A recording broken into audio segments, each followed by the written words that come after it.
بسم اللہ الرحمن الرحیم۔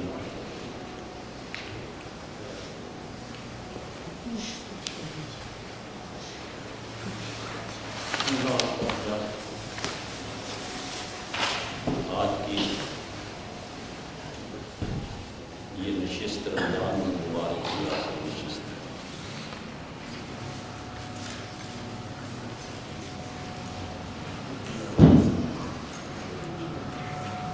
اس کے بعد پھر آپ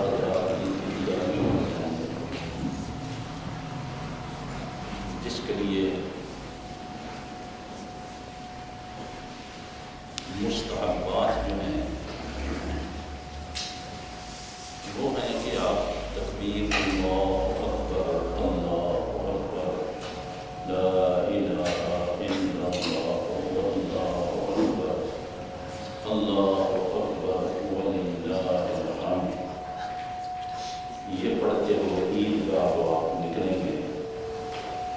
ایک رستے سے جائیں گے پھر دوسرے رستے سے واپسی پہ بھی یہ پڑھیں گے، مبارکباد دیں گے ایک دوسرے کو۔ انشاءاللہ العزیز موقع کی مناسبت سے وہاں بھی گفتگو ہم کریں گے،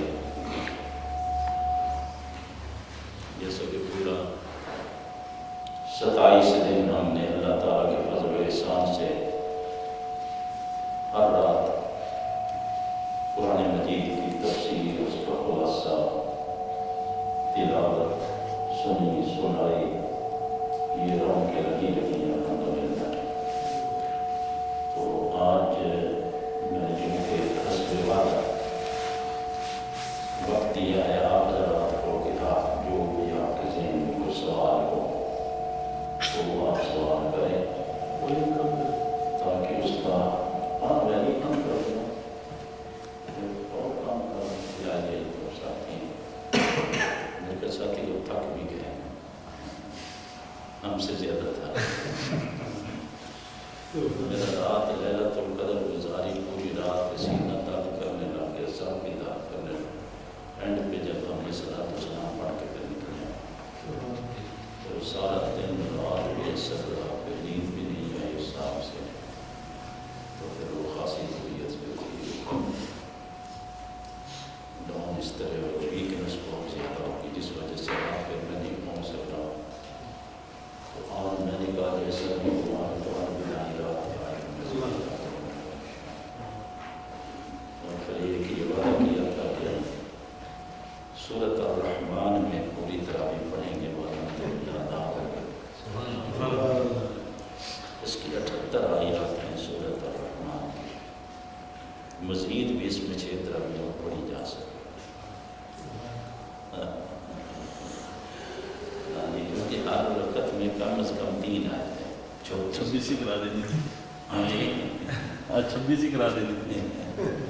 نہیں، وہ میں نے سوچا کہ اس میں فرض بھی کو آ جائیں تو اور 3 بھیتر آ جائیں تو 5 تو وہ ہو گئی، وہ تو ہوگی پوری اس طرح، لیکن وہ پھر خاصی محنت ہے اور خاصی تھوڑی سی وہ اور زیادہ توجہ دینا پڑتے ہیں۔ پھر بھی الحمدللہ 3 رکوع ہیں، پہلے 2 رکوع کے اندر 6 تراویح ہم نے پڑھی، آخری رکوع کے اندر 8 تراویح، اس طرح کر کے ہم اس کو مکمل کیے الحمدللہ۔ چلو جناب اسماعیل صاحب، یہ جو ساتھی بھی اگر ذہن میں کوئی ہے ایسی چیز علم سیکھنے کے لیے سوال کرنا علم کی نیت سے، ایک کچھ لوگ ہوتے ہیں حجت کرتے ہیں، ایک ہوتے ہیں علم کی، اسے کہتے ہیں استفسار کرنا۔ اور رسول کریم صلی اللہ علیہ وسلم کی مجلس پاک کی یہ سنت ہے، صحابہ کرام جن کی تربیت ہو کے بہت زیادہ پھر آقا کے جتنے قرب میں ہو گئے تھے، آپ جانتے ہیں جتنا آدمی قرب والا ہو اتنا زیادہ لرزتا اور کامتا اور ڈرتا ہے۔ بعض صحابہ کرام کا یہ عالم تھا کہ وہ فرماتے کہ اگر ہم سے کوئی رسول پاک صلی اللہ علیہ وسلم کا حلیہ مبارک پوچھے تو ہم وہ بھی نہیں بتا سکیں، کیونکہ ہمارے اندر یہ جرت ہی نہیں رہی تھی کہ ہم آنکھ بھر کے آقا کو تاکیں. یعنی یہ حالت بعض صحابہ کرام کی تھی، حتیٰ کہ حضرت انس بن مالک جو ہیں حضور پاک صلی اللہ علیہ وسلم کے 10 سال غلام رہے. ان کے آگے شاگرد حضرت ثابت بنانی رحمۃ اللہ علیہ، وہ تابعی تھے. ثابت بنانی کو جب حضرت انس بن مالک دیکھتے، فرماتے ثابت تیری آنکھوں کو دیکھتا ہوں تو مجھے رسول پاک صلی اللہ علیہ وسلم کی آنکھیں یاد آ جاتی ہیں. یعنی تیری آنکھوں کی مشاہدہ کے وصال کے بعد جب آپ بوڑھے ہو گئے تو ثابت بنانی اس وقت آپ کی خدمت میں آئے. تو وہ جب بیٹھتے سامنے حدیثیں سنتے، سوال و جواب ہوتے، تو آقا نے کہ آنکھوں سے مشاہدت تھی حضرت ثابت بنانی کی رحمۃ اللہ علیہ کی. اور حضرت انس بن مالک نے جب یہ فرمایا ثابت میں تجھے دیکھتا ہوں تو مجھے آقا کی آنکھیں یاد آتی ہے. بس اس بات کے اوپر ثابت بنانی رو رو کے اپنی زندگی میں اسی ایک جملے پر ہی زندگی کے اندر رو رو کے نمینے ہو گئے. یہ درد اور محبت کی باتیں، شوق کی باتیں ہیں. وہ لوگ جو رونے کی قدر قیمت جانتے تھے کہ رونا ہے کیا. اسی بات کو مولانا روم رحمۃ اللہ علیہ فرماتے ہیں سینہ ہم شرح شرح از فراق تابگو یم شرح درد اشتیاق. میں وہ سینے تلاش کرتا ہوں جو پہلے ہی ہجر و فراق سے پھٹے ہوئے ہوں، تاکہ میں ان کے سامنے اپنا رونا روؤں تو وہ یہ تو جانے نا کہ ہجر و فراق ہوتا کیا ہے، محبت کہتے کسے ہے، عشق کہتے کسے ہے. میں تو ایسے سینے تلاش کرتا پھرتا ہوں تاکہ ان کے سامنے اپنے اندر کی بات کھولوں اور ان کو بھی، اور آپس میں ہم دکھ درد بانٹے، آپس میں دکھ درد بانٹے. ہر کسے کو دور ماند از اصل خیش باز جو ید روزگار وصل خیش. ہر وہ شخص جو اپنوں سے دور ہو جاتا ہے، اپنے وطن اپنے دیش سے دور ہو جاتا ہے، وہ دن رات اپنے دیش کو یاد کر کر کے اپنے پیاروں کو وہ روتا ہے. ہر کسے کو دور ماند از اصل خیش باز جو ید روزگار وصل خیش. وہ پھر تلاش کرتا ہے بیٹھے رہیں تصور جانا کیے ہوئے. کیا ہے وہ فرصت کے 4 دن بیٹھے رہیں تصور جانا کیے ہوئے. دل ڈھونڈتا ہے پھر وہی فرصت کے 4 دن بیٹھے رہیں تصور جانا کیے ہوئے. الستو بربکم کی جو یادیں ہیں آپ پیچھے سنتے آئے ہیں، ہر ایک نے اس کا ہونا پڑا اپنی اپنی زبان میں. ہر ایک نے اس کو یاد کہ اصل میرا وطن اصل دیش وہ اللہ کریم کی قربتیں تھیں، اللہ والوں کی صحبتیں تھیں. اس دیش میں آ کر کے نفس و شیطان اور دنیا نے وہ دیش بھلا دیا. اصل دیش وہ تھا. ہر کسے از زن خود شد یار من نجست. یعنی وہ نئے کی بات کرتے ہیں. نئے وہ جو کوتی بجاتے ہیں وہ پھر موضوع دوسری طرف نکل جائے گا، کیونکہ میں نے وقت وعدے کے مطابق آپ کو دیا ہوا ہے. بس ایسے بات شروع کرنے کے وجہ سے میں نے عرض کیا کہ چلو کچھ اس طرح استفادہ ہو جائے. جی فرمائیں. جی کا پہلا کویسچن میں یوز کر دیتا ہوں. جی کویسچن یہ ہے کہ ہر سال عید کے موقع پہ مسلمانوں میں ایک تفرقہ ہوتا ہے. فمن شاہد ساؤنڈ صحیح کریں، ساؤنڈ ایکو آ رہا ہے. حکم یہ ہے کہ جو چاند کو دیکھے تو پھر وہ روزہ رکھنا شروع کرے، اور پھر یہی حکم ہے جب چاند کو دیکھیں تو شوال یعنی کہ عید شروع ہو جائے، اور پھر اگر چاند نظر نہ آئے کسی بھی ریزن سے تو پھر 30 دن پورے کریں. اب وہ چاند کا دیکھنا کیلکولیشن کی بیس پہ یا اکوپمنٹ کی بیس پہ یا کیلنڈر کی بیس پہ کیا یہ صحیح ہے یا کیا اس پہ کیا ہاں یہ جو مسئلہ ہے نا کہ الحمدللہ ہم نے یورپ کے اندر 29 سال بیت گئے، اس چیز کے اوپر بہت کام ہوا، اب اختلاف بہت ہی کم رہ گیا ہے۔ پہلے بہت زیادہ اختلاف ہوتے تھے، پوری رات فیصلہ نہیں ہو پاتا تھا، عید تک فیصلہ نہیں ہو پاتا تھا، یا رمضان کا سحری تک فیصلہ نہیں ہو پاتا تھا۔ اب الحمدللہ کہ بڑا جلد ہم فیصلے پہ جا پہنچتے ہیں۔ اس کے لیے بڑی ساری میٹنگز ہوئی، نیشنل سطح پہ، انٹرنیشنل سطح پہ، ہر ملک میں ہر جگہ نوجوان نسل پہ پریشان ہوئی۔ پھر یہ چھٹیوں کا مسئلہ بنتا ہے، بھی اپنی فیکٹری سے چھٹی لینی ہے، کوئی ایک دن چھٹی لے رہا ہے، کوئی دوسرے دن کی چھٹی لے رہا ہے، کوئی تیسرے دن کی چھٹی لے رہا ہے۔ وہ وقت بھی ہم نے دیکھا کہ نیدرلینڈ ایک اتنا سا ملک ہے چھوٹا سا، نیدرلینڈ کے اندر 3 4 عیدیں ہوتی تھیں، وہ وقت بھی ہم نے دیکھا۔ لیکن الحمدللہ آبزرویٹری کا جو سسٹم ہے یہ بالکل اس کے خلاف نہیں ہے۔ افطروا لرؤیتہ، صوموا لرؤیتہ وافطروا لرؤیتہ، یہ ہے حدیث پاک کے الفاظ کہ روزہ رکھو چاند دیکھ کے، روزہ افطار کرو چاند دیکھ کے۔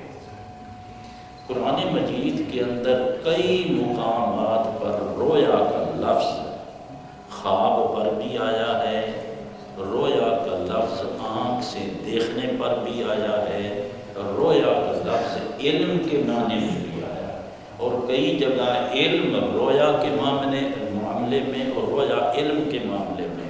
عربی زبان کی جو فصاحت اور بلاغت اور وسعت ہے، اس کے اندر یہ رویت کا لفظ جو ہے علم کے معنی میں، علم کے باب میں بھی استعمال ہوتا ہے، اور علم کا لفظ رویت کے معنی میں بھی استعمال ہوتا ہے۔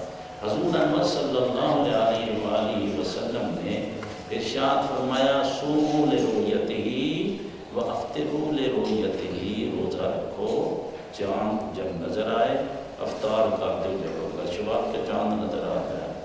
اب رویا بمعنی علم، آج آپ کو علم ہو رہا ہے، اب مغالطے ختم ہو رہے ہیں اور یقین میں یہ علم تبدیل ہو چکا ہے۔ یقین میں اب ٹیلی فون ہے، موبائل ہے، کمپیوٹر ہے، ٹیوٹر ہے، یا جو بھی سلسلہ جدید سے جدید ٹیکنالوجی ہے، یہ یقین میں بدل چکی ہے۔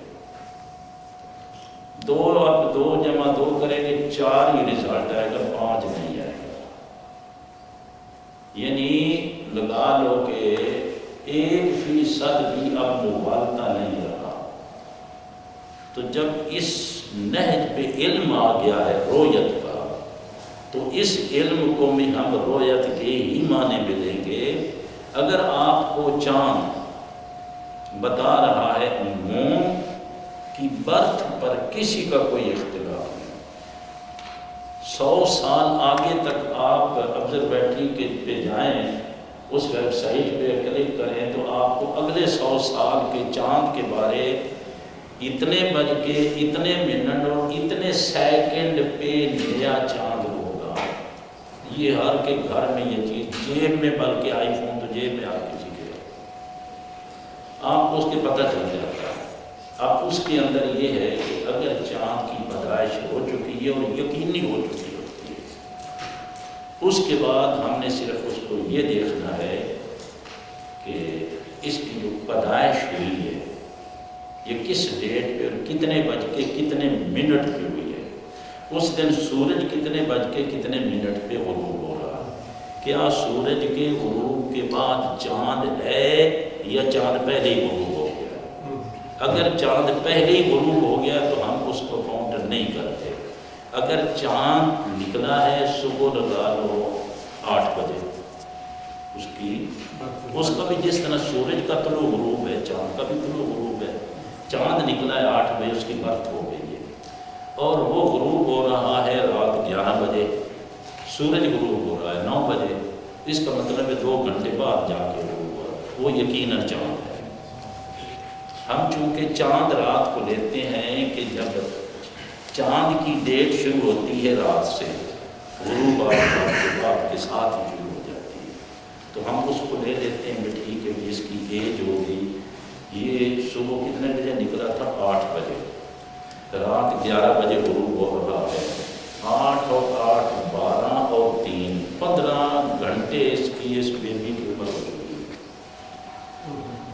15 گھنٹے کا یہ بیبی ہو گیا ہے، تو یہ یقیناً بیبی ہے اور غروب آفتاب کے بعد ہے، اس کو لے لیں گے۔ وہ رؤیت کے ہی معنی میں ہے، وہ حدیث کے ہی معنی میں ہے۔ اب اس کے اوپر پوری دنیا میں اس کے اوپر عمل ہو رہا ہے، الا ایک تھوڑا سا فرق رہ گیا ہے جس کے اوپر تھوڑا سا معمولی سا اختلاف ہے، وہ چند ملکوں کے اندر ہے۔ کئی وہ بھی ہیں کہ ان کے بارے ہمیں تو یہ بھی شک شاید کا دید کر لے، ان کے آج 29 روزے ختم ہو چکے ہیں، کہیں میں ترکش نے ایسے کیا نہیں کر رہے، میں ویسے آپ کو بتاؤں پچھلے سال انہوں نے ایسے کیا، پچھلے سال انہوں نے ایسا کر لیا۔ اچھا اس کا حساب یہ وہ اس اب جو اختلاف ہے وہ صرف اتنا رہے، پہلے تو اس بات میں بھی کوئی نہیں آتا تھا، وہ کہتے نہیں یہ ننگی آنکھ سے دیکھیں گے، ننگی آنکھ سے دیکھیں گے تو روزہ رکھیں گے، ننگی آنکھ سے دیکھیں گے تو روزہ افطار کر دیں گے۔ پہلے اس پہ سسٹم پہ آج سے 10-15 سال پہلے اس پہ عمل تھا، اس سے ہٹنے کو تیار نہ تھے، اب لوگ ہٹ آئے، اب ان کو تھوڑا سا آ گئے تبھی، اب آگے سمجھ کے نہیں واقعی بات قابل قبول ہے اور یقین ہے کہ ایج اس کی 14 گھنٹے بھی ہو جائے، 12 گھنٹے بھی ہو جائے، وہ سورج وہ چاند جو ہے غروب آفتاب کے بعد اگر غروب ہوا تو اسے قبول کر، وہ کا غروب آفتاب کے بعد 5 منٹ ہی کیوں نہ مطلب رہا اسے قبول کر دیا جائے، اسے اب ہر کوئی قبول کر رہا ہے، اس میں کوئی اب اختلاف نہیں۔ کتنے گھنٹوں میں چاند کتنے گھنٹے اس خلاف کا مسئلہ اس کی ایج جو ہے چاند کی، بعض اسے 12 گھنٹے پہ لاتے ہیں، بعض اسے 14 گھنٹے پہ لاتے ہیں۔ جب یہ محاق ہوتا ہے ایک بارڈر پہ جب آتا ہے، یہ ہے زمین، ہاں جی، اس کے اب گرد چاند اس کے گرد گھوم رہا ہے، سورج وہ کھڑا ہے، وہ اپنے مدار میں چل رہا ہے، زمین اپنے مدار میں چل رہی ہے، چاند اس کے گرد گھوم رہا ہے۔ جب یہ چاند ٹھیک اس لائن پہ آ جاتا ہے، اس بارڈر پہ آ جاتا ہے، زمین بھی، چاند بھی اور سورج بھی، یہ جو بارڈر ہے اس بارڈر سے وہ 1 سیکنڈ بھی اگر چاند آگے نکل گیا ہے، اس کو ہم نیو مون کہیں گے، اس کی بھی برتھ ہوگی۔ اب یہ برتھ اس زمین سے 3 ڈگری تک اوپر چلا جائے تو اس کا امکان ہے کہ یہ دیکھا جا سکتا ہے۔ وہ فرق بھائی کہ ہاں وہ کیا اس طرح کی ٹیلیسکوپ ان کے ذریعے سے بھی یہ دیکھا ممکن ہے۔ اگر 5 ڈگری تک چلا جائے پھر تو یقین میں بدل جاتی بات، پھر تو یقین نہیں دیکھا جائے گا۔ تو لہذا اب اس سے بھی اگر کوئی آلہ اور مضبوط سے مضبوط ہو جائے، ممکن ہے وہ اس سے 5 منٹ ہی کراس کرے تو دیکھا جا سکے۔ آج تو ہم کہتے ہیں کہ 3 ڈگری تک جاتے اس کی عمر 10 سے 14 گھنٹے کے درمیان اس کی عمر ہو چکی ہوتی ہے، 3 ڈگری تک جانے تک، 5 تک جو چلا جائے تو 24 گھنٹے اس کی ایج ہو چکی ہوتی ہے، وہ تو یقین نہیں دیکھا جائے، کافی اونچا ہو جائے گا۔ اور پھر یہ ایک اختلاف اور ہے، چاند اگر مشرق میں ہو وہ یقیناً مغرب میں ہوگا، چاند مشرق میں ہو وہ یقیناً مغرب میں ہوگا، مغرب میں جاتے جاتے اس کی ایج ذرا بڑھے گی، کم نہیں ہوگی۔ ہاں چاند اگر مغرب میں ہے، یورپ میں ہے یا امریکہ میں دیکھا گیا ہے، ممکن ہے یہاں نہ دیکھا جائے، ممکن ہے وہ آسٹریلیا تک اور بر صغیر پاک و ہند تک نہ دیکھا جا سکے، کیونکہ مغرب میں ہے، مغرب میں ہے لیکن مشرق میں ممکن ہے نہ ہو۔ مشرق میں ہو تو یہ ہو ہی نہیں سکتا کہ مغرب میں نہ، وہاں یقیناً ادھر ہوگا، بلکہ اس سے زیادہ ایج اس کی ہوگی۔ تو یہ 2 دن کا اختلاف ہو جانا کوئی اختلاف نہیں ہے، پورے ورلڈ میں 2 عیدیں ہو جانا کوئی اختلاف ہی سرے سے نہیں ہے۔ تو اگر اتفاق ہو جائے ایک فارمولے پر، اب فارمولے کے اختلاف کے کون سے فارمولے پہ ہے، ابھی تک اکثریت مسلمانوں کی اس وقت علماء اور مفتیان گرامی کی وہ ہے کہ بھئی سورج دن کو وہ طلوع کرے، دن کو کیا رات 12 بجے کے بعد طلوع کرے، رات 12 بجے کے بعد طلوع کرے، وہ رات گزر گئی، دن گزر گیا، آگے جا کر کے سورج کے غروب کے بعد اس کو مطلع پہ ہونا چاہیے، اس کو قبول کر لیا جائے۔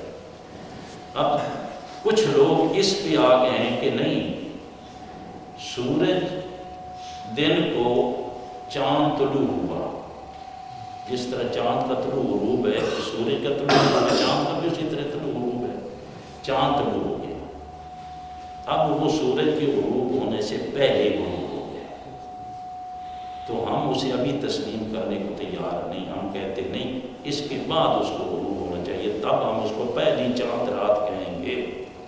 لیکن اب بعض علماء کہتے ہیں کہ جب وہ طلوع ہو گیا ہے اور غروب بھی ہو گیا ہے تو اب اس کے بعد یہ اگلا دن کس کھاتے میں ڈالو گے؟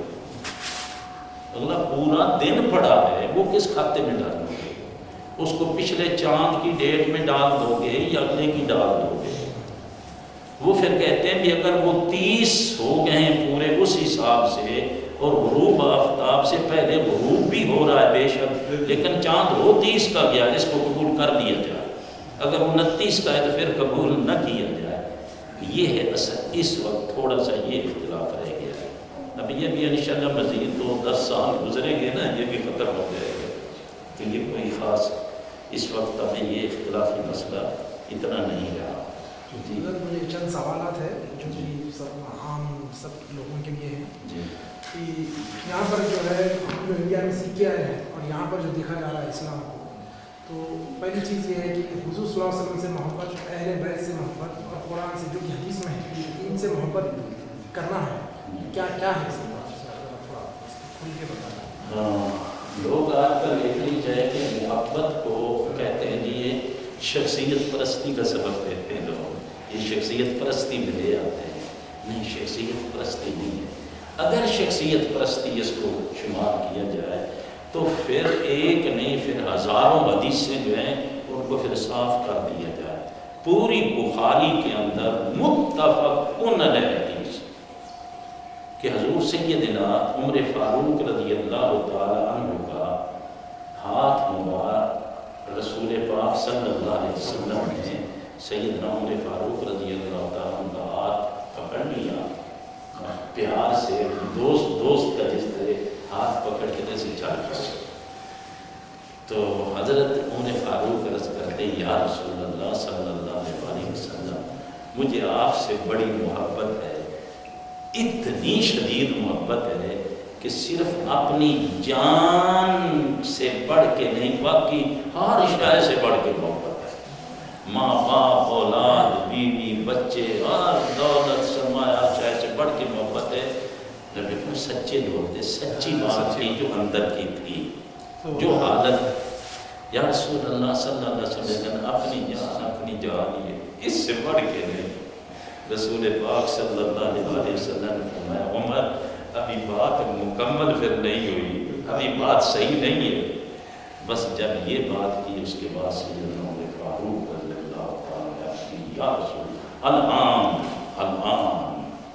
اس وقت اب مجھے اپنی جان سے بھی آپ زیادہ پیارے ہیں۔ آپ نے فرمایا آپ بات مکمل ہو، تو کیا یہ شخصیت پرستی کا عزم نے اسے سبق دیا؟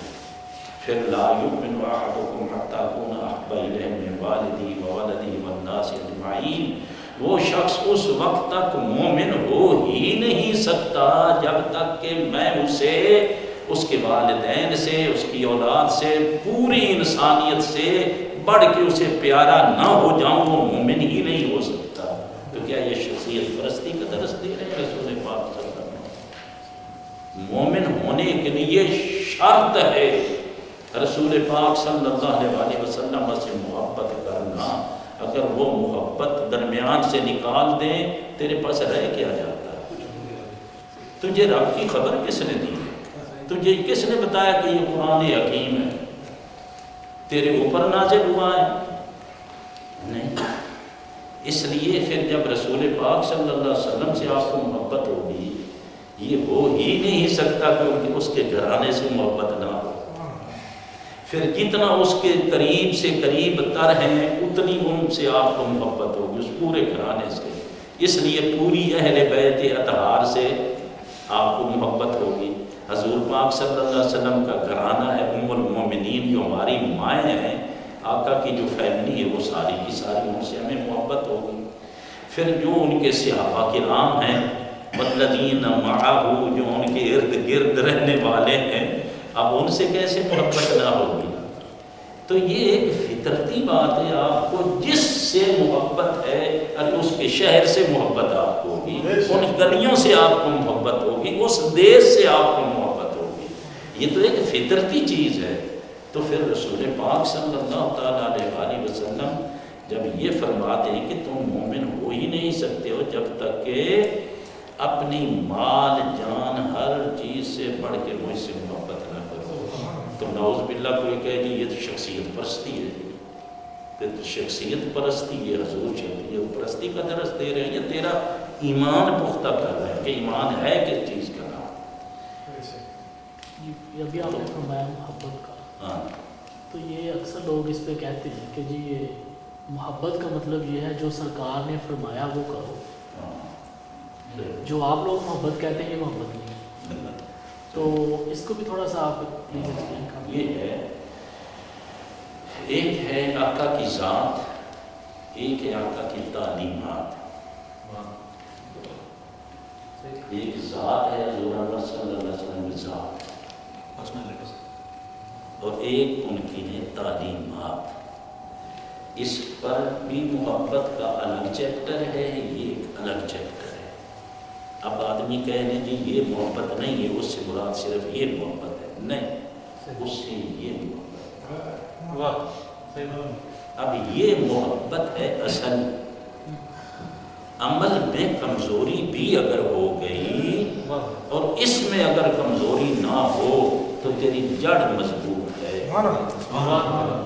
اگر تیرے اس محبت کے درخت پر وقتی طور پہ خزاں آ گئے، تیری اپنی کوتاہیوں کی وجہ سے پت جھڑ آ گیا، پت جھڑ گئے، پھل جھڑ گئے، لیکن جڑ لگی ہوئی ہے، مضبوط ہے زمین میں، تو اس پہ پھر بھی بہار آ سکتی ہے۔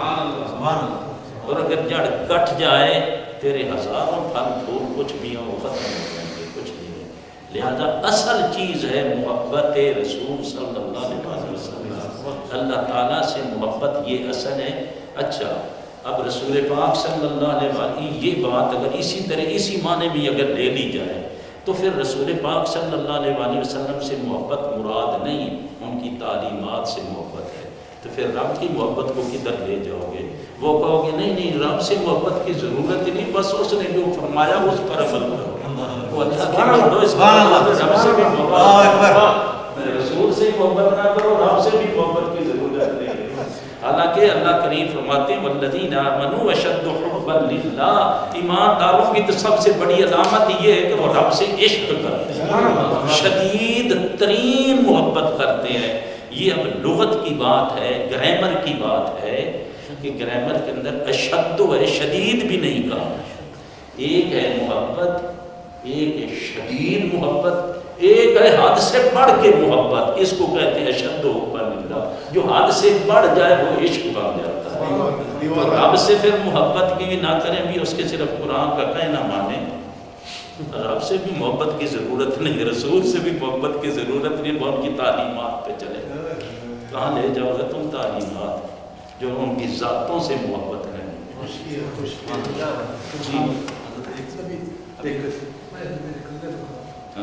اچھا، دوسری چیز حضرت یہ ہے کہ یہاں پر اسپیشلی میں میلبورن میں دیکھ رہا ہوں، آسٹریلیا 12 سال ہو گیا، کہ ہر تقریباً مصلی مسجد میں ہر جمعہ یہ بدعت الضلالہ کی حدیث بولی جاتی ہے۔ میں انڈیا میں کبھی نہیں سنا، میری 30 سال کی عمر میں انڈیا میں 35، کبھی میں یہ حدیث نہیں سنا جمعے میں۔ یہاں پہ جمعے میں خطابت کرتے ہیں، مسلم شریف کی حدیث بتاتے ہیں لوگ، اور اس کا ذرا خلاصہ کریں کہ یہ جو ہے حضور صلی اللہ علیہ وسلم اور کیا خلفائے راشدین اور تابعین کیا یہی عمل کرتے تھے، یہی حدیث سناتے تھے، جو یہاں پر میلبورن میں سنائی جا رہی ہے، کثرت سے سنائی جا رہی ہے، لوگوں کو یعنی گڈی پلائی جا رہی ہے، شرک اور بدعت، یہ دو پہ اسلام ختم کر دیا لوگوں کو۔ جی ہاں، یہ بڑا زبردست یہ سوال ہے، اور اس کا بہت بڑا پرابلم اس وقت ہے لوگوں کے اندر سمجھنے میں۔ جہالت کا زور ہے، علم کا زور نہیں، جہالت کا زور ہے۔ حضرت امام شافعی رحمۃ اللہ تعالیٰ ہے، اب آپ اپنی بات کریں نا اوائل دور کے جو اللہ والے ہو گزرے، جن کے پاس علم تھا، حضرت سیدنا عمر فاروق رضی اللہ تعالیٰ عنہ کے دور میں، بلکہ پورے خلفائے راشدین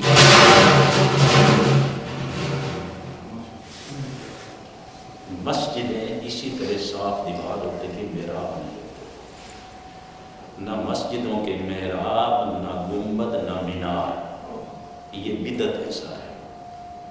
دوبارہ آپ ذرا ریپیٹ کریں۔ ہر نیا کام جس کو ہم بدعت کہہ رہے ہیں، ہر نیا کام بھی بدعت ہے۔ جی، ہر نیا کام بدعت کس معنی میں ہے، یہ سمجھنے والی چیز ہے۔ بدعت اچھی بھی ہو سکتی ہے، بدعت بری بھی ہو سکتی ہے۔ جو بدعت اچھی ہے، زمانے کے مطابق کچی مسجدیں ہوتی تھیں، پکی مسجد بنانا بھی بدعت ہے، لیکن اچھی بدعت ہے۔ کچی مسجدیں اس وقت تھیں جب لوگوں کے مکان بھی کچے تھے، لوگوں کے مکان پختہ ہوتے چلے گئے، بلڈنگیں بنتی چلی گئیں، اور رب کے گھر کی وہ عظمت نہ ہو تو پھر تو اسلام کی عظمت، اس سے اسلام کی عظمت ہے۔ اس لیے پھر مسجدیں بھی پکی بنانا بدعت نہ رہا۔ مسجدوں میں محراب حضور انور صلی اللہ علیہ وسلم نے نہیں بنایا۔ خلفاء راشدین کے دور میں مسجدوں کے محراب نہیں تھے، نہ مینار تھے، نہ گنبد تھے، یہ سارا کچھ بعد میں بنا ہے۔ تو اسے بدعت ہے، یہ بدعت ہی، لیکن بدعت حسنہ ہے، اچھی بدعت ہے، بدعت سیئہ نہیں، بری بدعت نہیں ہے۔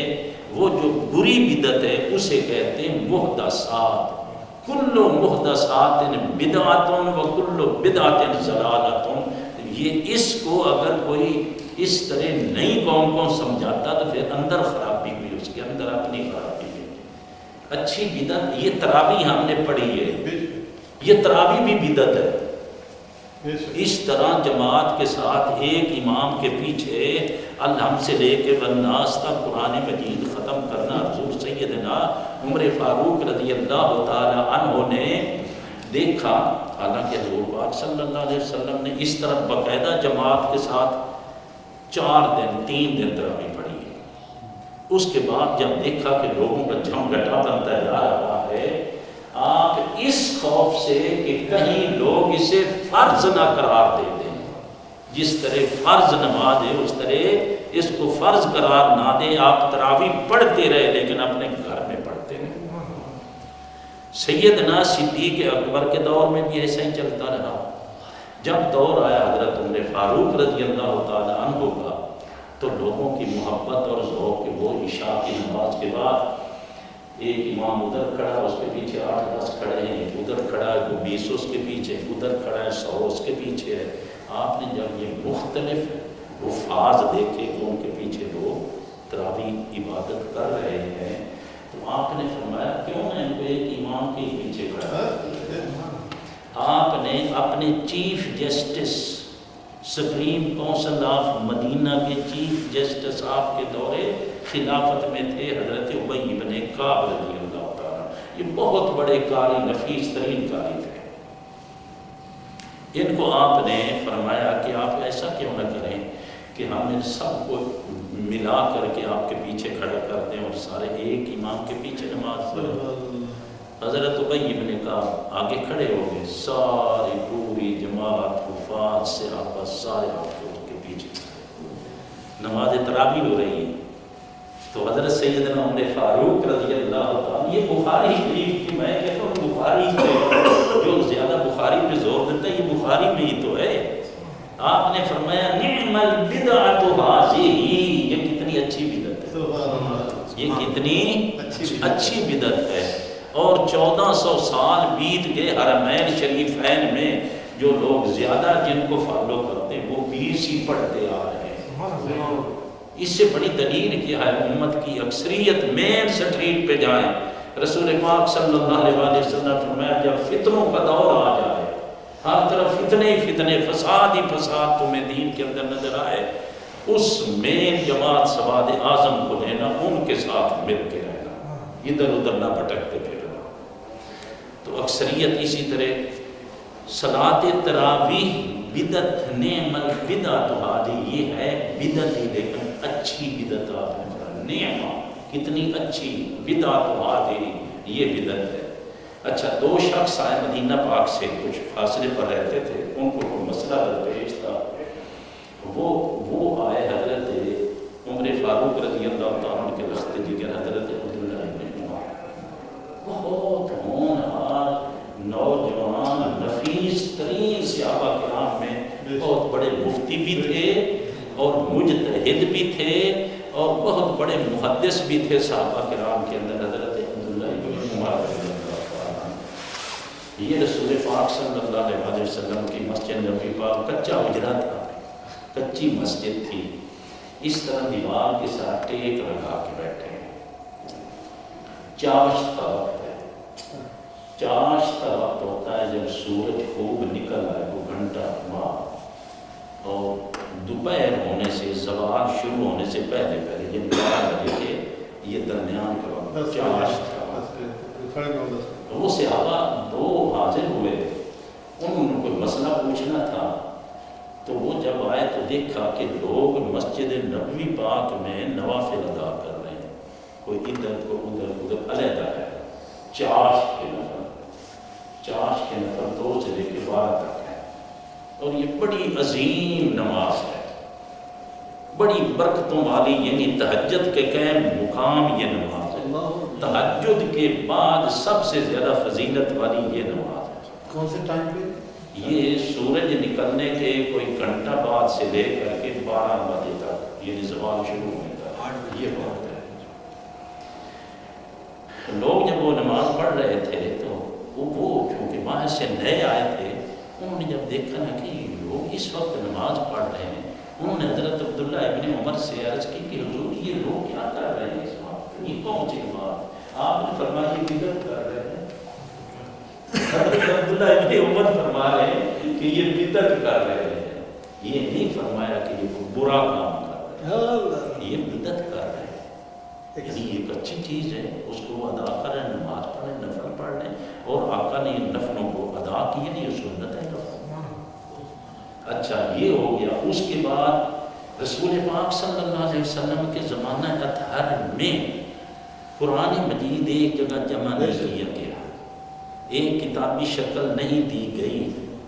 جنگ یمامہ میں 700 جب حفاظ شہید ہوئے، عمر فاروق نے آ کر کے خلیفہ المسلمین سے، یہ بھی بخاری شریف کی میں بات کر رہا ہوں، میں دور کی بات کر رہا ہوں، قرآن مجید کس طرح یہ لیلۃ القدر میں پرسوں رات میں یہ کہہ چکا ہوں میرے خلاف کہ قرآن مجید بھی ایک کتابی شکل میں اکٹھا کیا گیا. پھر قرآن مجید پہ نقطے نہیں تھے، وہ تو عرب دنیا تھی، عرب جانتے تھے اس کی فصاحت و بلاغت کو. نقطے بعد میں حضرت عمر فاروق کے دور میں لگے ہیں. اچھا، زیر زبریں نہیں تھی، یہ حجاج بن یوسف کے دور میں زیر زبریں کو ایک قرآن مجید پہ لگائی گئی ہیں. جب اسلام عرب سے نکل کے عجم کی طرف نکلا اور لوگ پڑھ نہیں سکتے تھے اس کی، تو وہ تو نہیں جانتے تھے کہ یہ فاعل ہے، یہ مفعول ہے، یہ واحد ہے، یہ جمع ہے، یہ ماضی ہے، یہ حال ہے، یہ مستقبل ہے. وہ تو گرامر کو نہیں جانتے تھے. تو اس لحاظ سے پھر قرآن مجید پہ زیر زبریں لگائی گئی تو ہم لوگ پڑھنے کے قابل ہیں. یہ ساری بدعتیں ہیں. تو لہذا اس کا ایک ہی فارمولہ ہے کہ کون سی بدعت زلالہ ہے، جو بری بدعت ہے. رسول پاک صلی اللہ علیہ وسلم نے فرمایا من سن سنتا حسنتا فی الاسلام، جو آدمی اچھا طریقہ اسلام میں ایجاد کرے گا. اگر یہ ہر نئی چیز بدعت ہوتی تو ضرور اس طرح فرماتے ہیں. جو بھی اسلام کے اندر اچھا طریقہ ایجاد کرے گا، تو ایجاد کرنا ہی تو بدعت ہے. کوئی نئی چیز داخل کرنی تو بدعت ہے. حضور پاک صلی اللہ علیہ وسلم نے جہاں یہ بات ارشاد فرمائی ہے، واقعہ یہ ہوا تھا کہ صبح آپ نے جب فجر سے فارغ ہو گئے، ایک قبیلہ دور مدینہ پاک سے رہتا تھا، ننگے جسم تھے ان کے، جسموں پر پورے کپڑے نہیں تھے لیکن تلواریں حمایل کی ہوئی تھی۔ حضور پاک صلی اللہ علیہ وسلم ان غازیوں کو دیکھ کر کے آپ کی آنکھوں میں آنسو آ کہ اتنے شہدائی ہیں اللہ کے دین کی سربلندی کے لیے، لیکن حالت فقر و فاقے سے ان کی یہ ہے۔ آپ نے صحابہ کرام سے فرمایا میرے صحابیوں ان کی خدمت کرو، جاؤ جو جس کو ملتا ہے لے آؤ۔ صحابہ کرام فجر کی نماز کے بعد اٹھے، گھروں کو دوڑ گئے، جو جس کے ہاتھ جو مال لگا وہ لے کر کے حسب توفیق آ کے وہ رکھتا گیا حضور پاک صلی اللہ علیہ وسلم کے سامنے۔ ایک شخص آیا، اس کے ہاتھ میں جو جو ہے نا ان کا ایک توڑا، بوری ہوتی، بوری بھری ہوئی، توڑا ہوتا ہے جو آدھی بوری، اس کو ہم توڑا کہتے ہیں پنجابی میں۔ تو وہ توڑا اس طرح اس نے پکڑا ہوا ہے ایک ہی ہاتھ میں، تو وہ وزن زیادہ ہو نا آدمی تھوڑا سا اس طرح کر کے اٹھاتا ہے، تھوڑا سا کرے گا اس طرح چلتے چلتے آ کے نا تو اس کے ہاتھ سے چھوٹ گیا، اور حضور پاک صلی اللہ علیہ وسلم کے قریب ہی پہنچا تو ہاتھ سے وہ چھوٹ گیا، گر گیا۔ اس وقت حضور پاک صلی اللہ علیہ وسلم نے فرمایا من سن سنتا فی الاسلام، جو کوئی اچھا طریقہ ایجاد کرے گا اسلام کے اندر اللہ تعالیٰ اس کو اجر دے گا، جو اس پر عمل کرتے چلے جائیں گے ان سب کو بھی اسی طرح اجر ملتا چلا جائے گا، اور ان سب کا ملا کے اجر اتنا اس ایک کو دیا جائے گا جس نے یہ کام شروع کیا۔ اسی طرح جس نے کوئی طریقہ برا اسلام کے اندر غلط طریقہ کوئی شروع کیا اس کو گناہ ہے، اور جو قیامت تک اس طریقے کو چلتا چلا جائے گا ان سب کو بھی برابر برابر گناہ ہے، اور سب کا ملا کے سے ایک ہی سر پہ بھی تھوپ دیا جائے گا۔ تو لہذا سنت حسنہ، بدعت حسنہ اور بدعت سیئہ، ہاں جو بدعت سیئہ ہے وہ ضلالہ ہے، وہ گمراہی ہے، وہ جہنم کا ایندھن ہے، اس سے بچو۔ بدعت حسنہ جو ہے یہ اپناؤ، اس کا کوئی عرض نہیں، کوئی لیکن یہ کبھی ڈیفینیشن نہیں کرتے اس کو ہمیشہ نہیں، اتنی اب تفصیل بتانی چاہیے نا، قوم کو گمراہ نہیں کرنا چاہیے۔ لیکن یہ وہی لوگ ہیں جو کہ نہیں، ہم آپ زیادہ اس چیز کو ہم نہ چھیڑے، مولانا صاحب کو پتہ ہے اس چیز۔ اسی کا کنٹینیوشن یہ ہے کہ جب بھی مولد میلاد النبی آتی ہے تو اس کو بدعت ہے، اس کے اوپر زور لگا کہ ہر جمعہ یہاں پر مسلموں میں یہی کام ہوتا ہے، مولد کو یہ لوگ آپ نے دیکھو بھائی، آپ نے پورا قرآن مجید سنا ہے الحمدللہ ادھم سے بنداس تک۔ میری کوشش یہاں تک بھی تھی کہ جہاں کہیں مجھے کسی آیت میں شک رہ گیا یا آیت چھوٹ گئی یا کہیں کوئی لفظ بھی چھوٹا ہے، میں نے کوشش کی کہ اس کو پلٹ کے بھی پورا ہی، میں نے یہاں تک پورے قرآن مجید میں الحمدللہ کوشش کی، پھر سارا اس میں خاص خاص چیزیں بھی آپ سب پورا مہینہ سن چکے ہیں۔ اس کے اندر آپ یہ دیکھیں کہ جتنے بھی واقعات ہیں، موسیٰ کلیم اللہ کی پیدائش سے لے کے وصال تک، عیسیٰ علیہ السلام کی پیدائش سے بھی پہلے، حضرت مریم کی پیدائش سے بھی پہلے، ان کی والدہ کو جب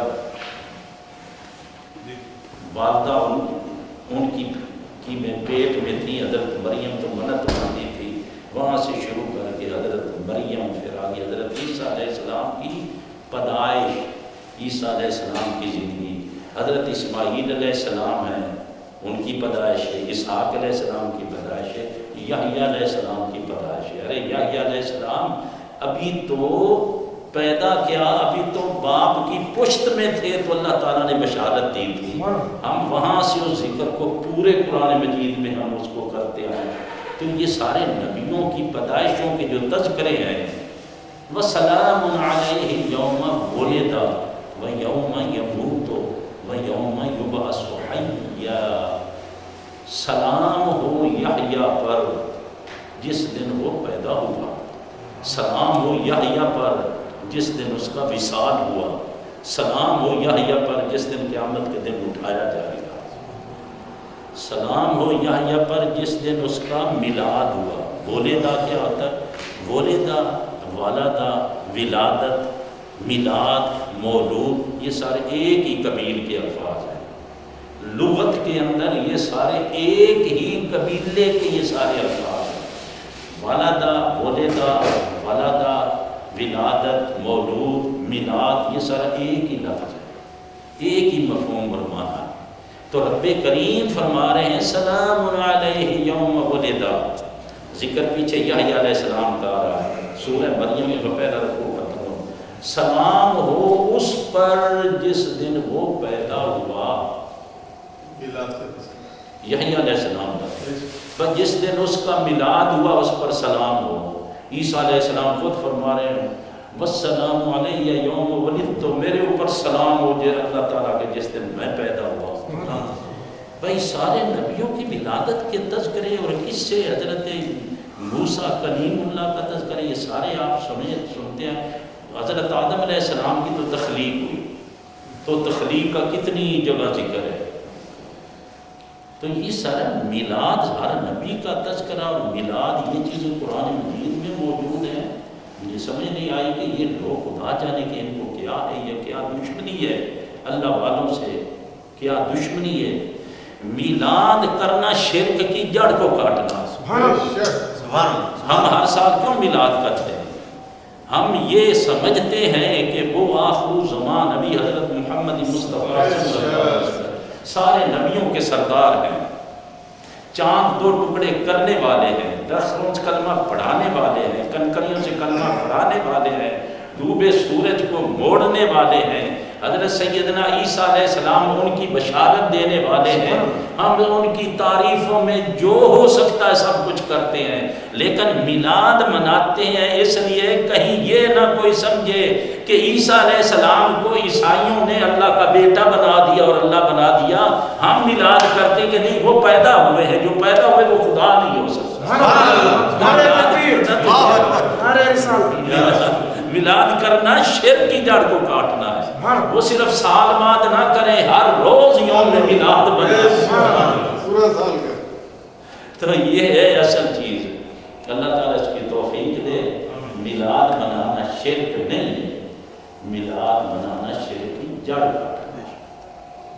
کہ کہیں یہ نہ سمجھنے لگ جائیں پر اتنی یار تعریف، اتنی تعریف، حد سے لوگ بڑھ جاتے ہیں۔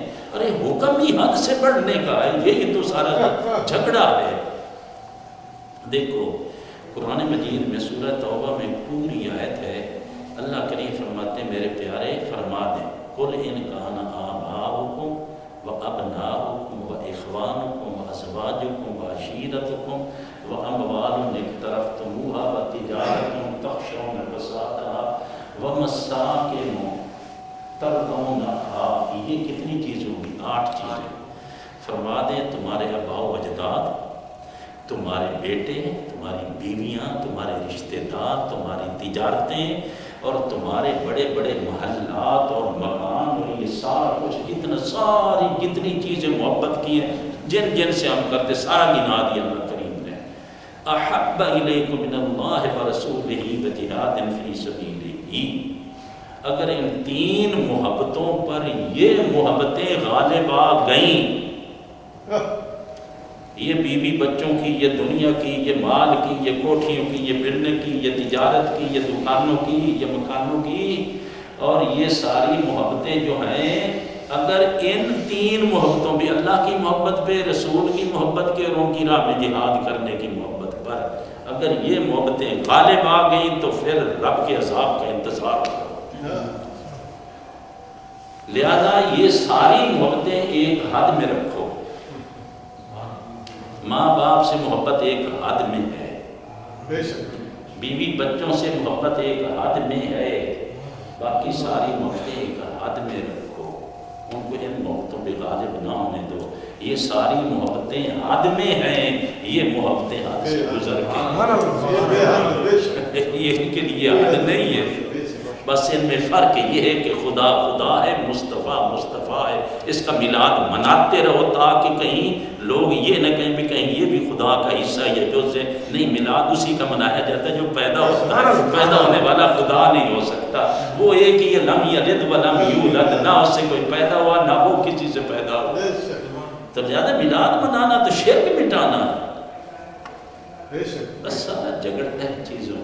آج مجھے ایک شعر بار بار یاد آ رہا تھا کہ اعلیٰ حضرت کا وہ کیا خوب ہے کہ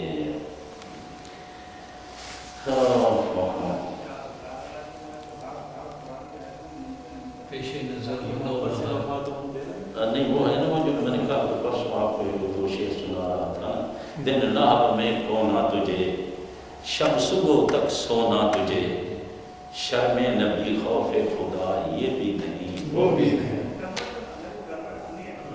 بلبل نے گل ان کو کہا، کمری نے سروے جاں فضا، حیرت نے جھنجھلا کر کہا یہ بھی نہیں وہ بھی نہیں. اس سے بھی آگے کچھ ہے.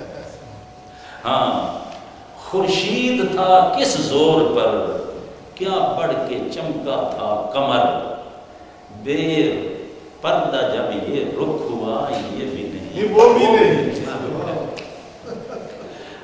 جی یا رسول اللہ کہہ سکتے ہیں، کیونکہ کوئی لوگوں نے اس پر بھی اعتراض کیا ہے اور جو ہے تعظیم کے تعلق سے ہے.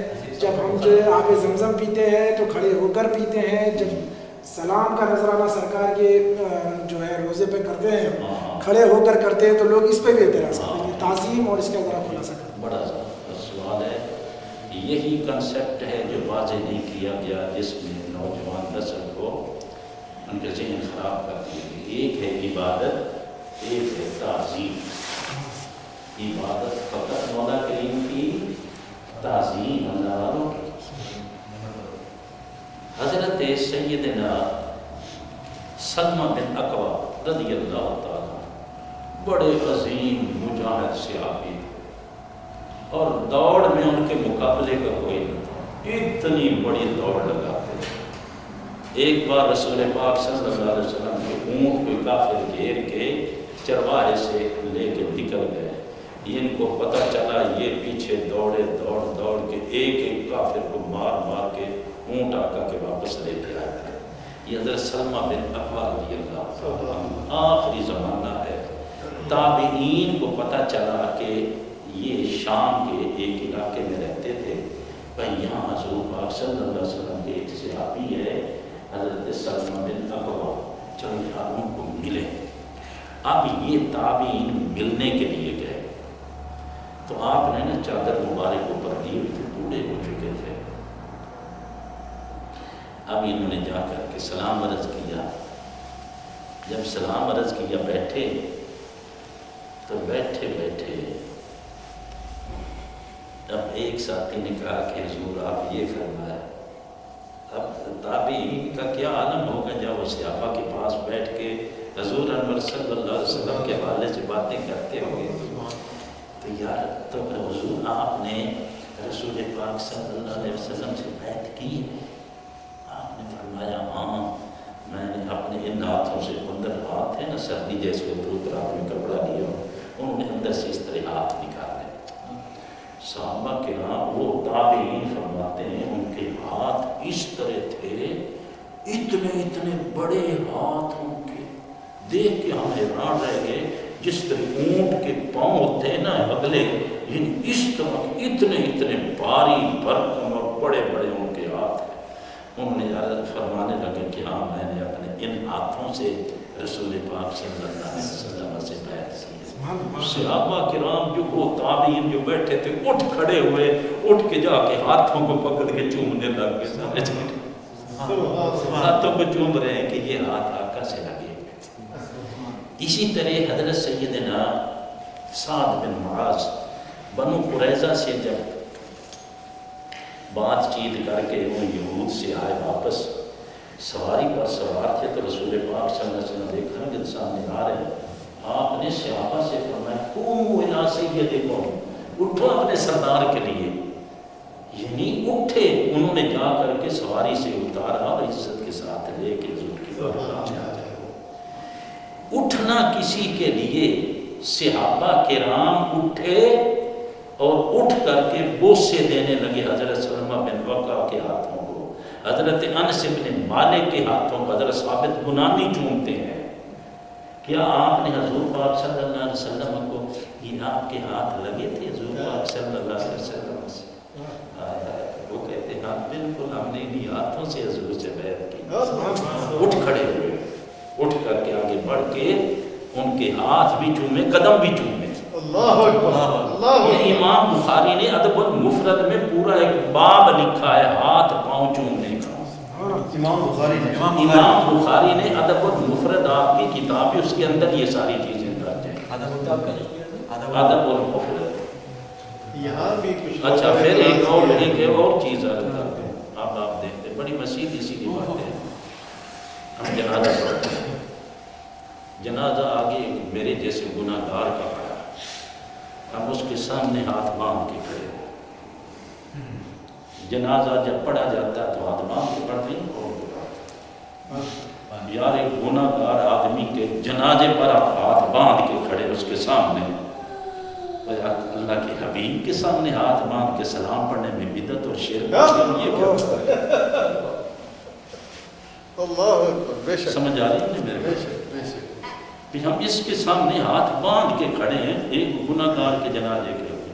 اچھا پھر کہتے ہیں جی تم یہ لوگ جو فاتحہ پڑھتے ہو، یہ ختم اور درود دلاتے ہو، یہ اس کا کیا فائدہ؟ وہ اس کا اپنا عمل ہے، جو وہ کر گیا وہی عمل اس کے کام آئے گا، دوسرے کا عمل اسے کام نہیں آتا ہے. ارے دوسرے کا عمل کام نہیں آتا تو جنازہ بھی نہ پڑھا کرو، جنازہ بھی تو دوسرے ہی پڑھ رہے ہوتے ہیں نا. جنازہ کون پڑھ رہا؟ دوسرے. اگر دوسرے کے عمل کا فائدہ نہیں ہے تو جنازہ نہیں پڑھنا چاہیے. بس ایسی اچھا ایک جس میں لوگ اکثر کہتے ہیں کہ جو مذہب میں کانسیپٹ ہے صرف آپ نماز یا روزے کی بات کریں، ٹھیک ہے نا. جیسے جس وقت شیخ الاسلام صاحب نے جب وہ لانگ مارچ کیا تو انٹرنیٹ پہ بھی اور ویسے بھی لوگوں نے کہا کہ دیکھیں ایک مذہبی پرسنالٹی کو یہ کام نہیں کرنا چاہیے تھا. اور وہ کہتے ہیں کہ جی جیسے تبلیغی جماعت ہے یا کوئی بھی سارے بھائی جو کام کر رہے ہیں وہ کہتے ہیں جی دیکھیں وہ کبھی ان چیزوں میں نہیں آتے، یا فلانی جماعت کبھی نہیں آتی، فلانی جماعت کبھی نہیں آتی. شیخ الاسلام صاحب نے ایک نیا کام پکڑ لیا، یہ تو مذہبی پرسنالٹی تھی اور یہ جو چیز کی ہے بہت سخت غلط کی اور اسلام کے خلاف ہے. کیا چیز؟ کہ یعنی کہ جیسے کہ سیاست ہے، سیاست ہے. یہ بڑا کامن مطلب انٹرنیٹ پہ دیکھیں. اگر تو آپ لوگوں نے ان دنوں خطابات سنے ہیں آپ کے ایک خطاب ہو رہے ہیں آپ کے، وہ ہمارے روزانہ یہاں تقریباً 5 بجے شروع ہوتا ہے، 7 بجے 7:30. اس کے اندر آپ سارا زور امر بالمعروف اور نہی عن المنکر پہ لگا رہے ہیں. امر بالمعروف اور نہی عن المنکر کہتے کسے؟ حضور پاک صلی اللہ علیہ وسلم نے ارشاد فرمایا اگر تم نے یہ کام چھوڑ دیا تو تمہارے نیک لوگ اگر دعائیں کریں گے تو وہ بھی رد کر دی جائیں گی، قبول نہیں کی جائیں گی. امر بالمعروف نہی عن المنکر، نہ چھوڑنا، اچھائی کا حکم دو، برائی سے منع کرو. تو آج تو تبلیغ کی محنت سماجت رہ گئی ہے، آج امر بالمعروف کہاں رہ گیا؟ اس کا مطلب کیا ہے؟ امر بالمعروف، اچھائی کا حکم دو، برے کام سے روکو اور برے کام سے روکو. حکم کس طرح دو؟ من رأى منکم منکرا فلیغیرہ بیدہ، اگر برائی کہیں دیکھو تو اپنے ہاتھ کی طاقت سے اس کو روکو. تو ہاتھ کی طاقت سے روکنا کیا ہے؟ کوئی عالم ہے کسی میں جرت ہے کسی عالم کو برائی سے ہاتھ کی طاقت سے روکے؟ حالانکہ حکم ہے ہاتھ سے روکو. فَإِن لَمْ يَسْتَطِعْ فَلْيُغَيِّرْهُ بِلِسَانِهِ، پھر کم از کم تو زبان سے تو روکو. دوسرا درجہ آج تو زبان سے بھی کوئی نہیں روک رہا ہے. وَإِن لَمْ يَسْتَطِعْ فَبِقَلْبِهِ، اگر یہ طاقت نہ ہو تو پھر دل میں تو برا سمجھو نا، برائی کو برائی تو سمجھو نا. اتنا ہی کمپرومائز برائی سے نہ کر لو کہ تمیز ہی ختم ہو جائے. اور فرمایا ذالک اضعف الایمان، اس سے نیچے ایمان کا درجہ ہی کوئی نہیں، یہ سب سے کمزور ایمان ہے. دل میں.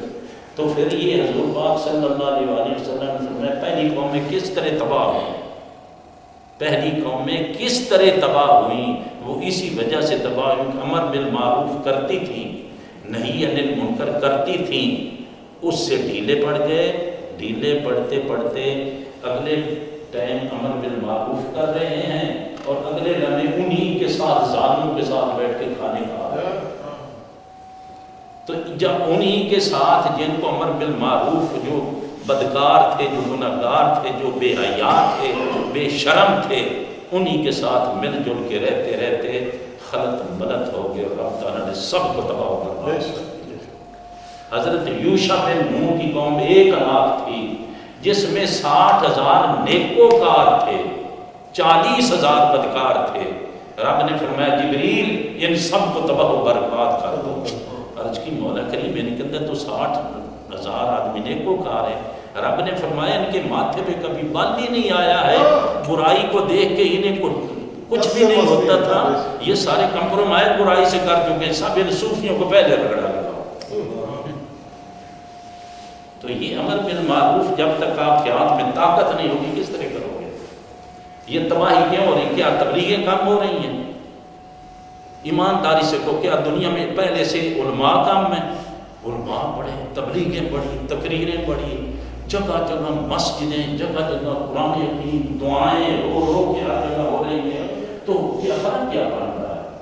برائی تو اور چڑھتی جا رہی ہے اور چڑھتی جا رہی ہے۔ برائی کو تم تباہ نہیں کر سکتے جب تک آگے بڑھ کے ان ظالموں وڈیروں لٹیروں سے باغ دور نہیں حکومت کی لے لیتے ہو۔ اس وقت حکم ہے تمہیں کہ آگے بڑھ کے ان ظالموں نااہلوں سے باغ ڈور لے کر کے پھر حکم تم جب طاقت تمہارے ہاتھ میں آئے گی نا امر بالمعروف نہیں عن المنکر کی، پھر اس کا اثر بھی ہوگا۔ آج تبلیغیں کیوں بے اثر ہو گئی ہیں؟ زبانوں میں وہ تاثیریں کیوں ختم ہو گئی ہیں؟ کیا حضرت یوسف علیہ السلام نے حکومت نہیں کی ہے؟ کیا حضرت داؤد علیہ السلام نے حکومت نہیں کی ہے؟ ایک حدیث میں آتا ہے کہ ہر بنی اسرائیل میں ہر نبی حکمران تھا۔ کیا رسول پاک صلی اللہ علیہ وسلم نے حکومت نہیں کی ہے؟ حکومت کیا لوٹ مار کا نام حکومت ہے؟ کیا آقا نے غزوات نہیں کیے ہیں؟ کیا صدیق و عمر و علی رضوان اللہ تعالیٰ علیہ اجمعین نے نہیں حکومتیں کی ہیں؟ تو حکومت بھئی حکومت کا ایک اسلامی معنی، اچھی حکومت بھی ہو سکتی، بری حکومت بھی ہو سکتی، اچھے حکمران بھی ہو سکتے ہیں، برے حکمران بھی ہو سکتے ہیں، عادل بھی ہو سکتے ہیں اور ظالم بھی ہو سکتے ہیں۔ تو اسلامی حکومت کے اسلامی سیاست کو کیوں آپ رد کر رہے ہیں؟ اسلامی سیاست کو کیوں رد کیا جا رہا ہے؟ ادھر خاموشی ہے، ادھر مخالفت ہے، اور اوپر سارے سپورٹ انہی کو ظالموں کو کر رہے ہیں۔ ادھر یہ خاموشی سپورٹ ہے ساری کی ساری ظلم کو، یہ خاموشی ساری کی ساری سپورٹ ہے دہشت گردوں کو، یہ ساری کی ساری سپورٹ ہے۔ کوئی اہل سنت بھی دیکھ رہا ہے جو بم بلاسٹ کر رہے ہیں، ان سارے بم بلاسٹ کرنے والے سب واقعی خارجی لوگ ہیں، ان کے پیچھے سب سپورٹ انہی کے جو خاموش ہے، جو ہمیں تمہیں روکتے ہیں نیکی سے، نہیں جی یہ سیاست کی بات ہے، نہ جی یہ نہ کر، یہ سیاست کی بات ہے۔ اور خدا کا خوف کرو، سیاست نبیوں نے کی ہے، اس امت کا اینڈ بھی تو سیاست پہ ہو رہا ہے، حکومت پہ ہو رہا ہے۔ کون کر رہے ہیں؟ حضرت سیدنا امام مہدی حکومت کریں گے، سیدنا عیسیٰ علیہ السلام آ کے 40-45 سال حکومت کریں گے اس دنیا میں۔ ابتدا بھی ہماری حکومت سے، اسلامی سیاست سے، اینڈ بھی اسلامی سیاست پہ ہو رہا ہے۔ سیاست اچھے معنی میں لو کیوں برے معنی میں لیتے ہو؟ ایک مولوی ہو، ایک عالم ہو، حافظ ہو، قاری ہو، وہ اگر برائی کرے تو آپ اس کی وجہ سے شریعت کو برا کہیں گے؟ بٹ میں سادی سی بات کرتا ہوں، ایک پیر ہو اور پیر کوئی غلطی کرتا ہے، اس پیر کی غلطی کی وجہ سے آپ طریقت کو برا کہیں گے، روحانیت کو برا کہیں گے؟ نہیں جی روحانیت ہوتی ہی ایسی ہے۔ مولوی غلطی کرے تو کہو جی شریعت ہوتی ہی ایسی ہے۔ او اللہ کے بندو، جب تم یہاں مولوی کی غلطی سے شریعت کو برا نہیں کہہ سکتے، پیر کی غلطی سے روحانیت اور طریقت کو برا نہیں کہہ سکتے، تو ان ظالموں لٹیروں کی گندی سیاست کی وجہ سے اصل اسلامی سیاست کو کیوں برا کہہ رہے ہیں؟ ڈاکٹر طاہر القادری کا یہ قصور ہے کہ لوگوں کو وہ سیدھی راہ دکھا رہا، وہ دین کے ایک جز کی بات نہیں کرتی، لوگ تو ایک ایک جز لے کے بیٹھے ہوئے کونوں میں۔ وہ پورے دین کا کنسپٹ دنیا کے سامنے رکھ رہا ہے کہ یہ ہے ہمارا مکمل دین، مکمل ضابطۂ حیات ہے اسلام، یہ مکمل دین ہے، کامل ترین دین ہے۔ اس کا مطلب پھر آپ کا دین صرف عیسائیت کی طرح جس طرح ان کا دین کیا ہے صرف چرچ کے اندر ہے، بس جی باہر جو چیز چاہے ہم کرتے پھریں۔ مسلمانوں نے بھی وہی طریقہ بنا لیا، دین کو پکڑ کے بند کر دیا، مصلی اور مسجد میں باہر جو جی چاہے دھندے کرتے پھریں۔ نہیں، یہ اسلام نہیں سبق دیتا ہے۔ مکمل ضابطہ بخرائے مائن بلو جی جی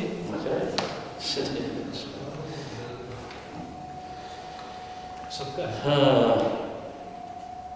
ہاں بھی آخر میں یہی تو چیزیں ہیں جو آپ نے میرے سامنے رکھی ہیں۔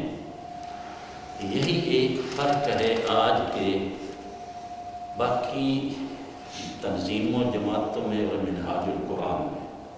منہاج القرآن مکمل دین کی بات کرتا ہے۔ منہاج کا مطلب کیا ہوتا ہے؟ منہاج کا معنی ہوتا ہے، اور بڑی زبردست بات آپ نے کی ہے، یہ لفظ ہم نے کہاں سے لیا؟ لِكُلٍّ جَعَلْنَا مِنْكُمْ شِرْعَةً وَمِنْهَاجًا، یہ چھٹے پارے میں سورہ مائدہ میں ہے۔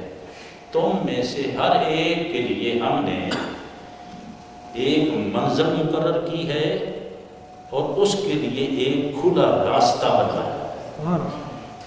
آٹوبان یہ جرمن کا لفظ ہے،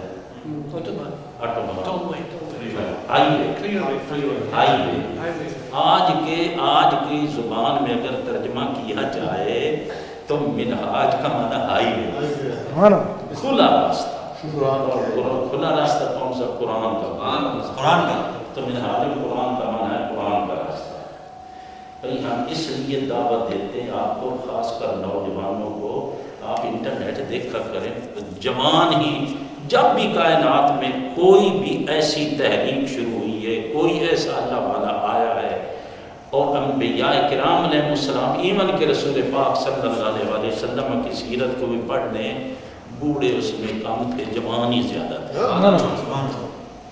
تو جوان کیوں زیادہ ڈاکٹر طاہر القادری کے ساتھ؟ اتنی بڑی مخالفت میں نے دنیا میں کسی کی نہیں دیکھی جتنی ڈاکٹر طاہر القادری کی ہے، اور دوسری طرف یقین جانو اتنی عزت بھی میں نے دنیا میں کسی پیر کی بھی نہیں دیکھی، کسی وزیر کی نہیں دیکھی جتنی ڈاکٹر طاہر القادری کی عزت دیتا ہوں۔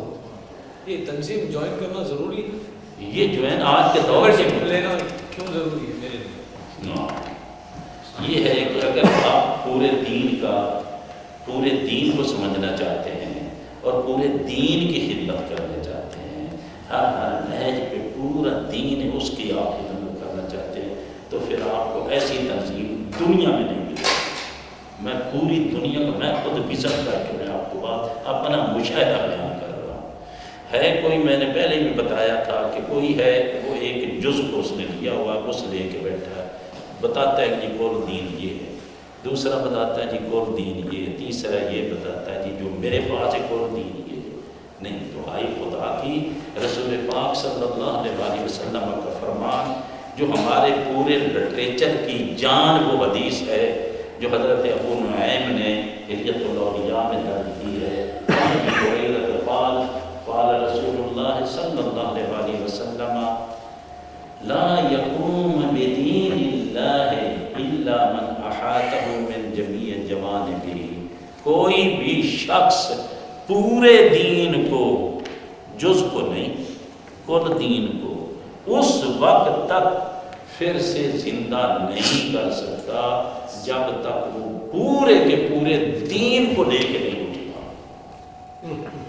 تو ڈاکٹر طاہر القادری پورے دین کو لے کے اٹھا، اس لیے اس کو ہم جوائن کرتے ہیں، اس لیے ہم ان کے ساتھ، میں بھی ڈیٹ ان کی مسجد جوہر میں بنا لیتا، پاکستان میں بنا لیتا، کہیں بھی بنا لیتا، کیا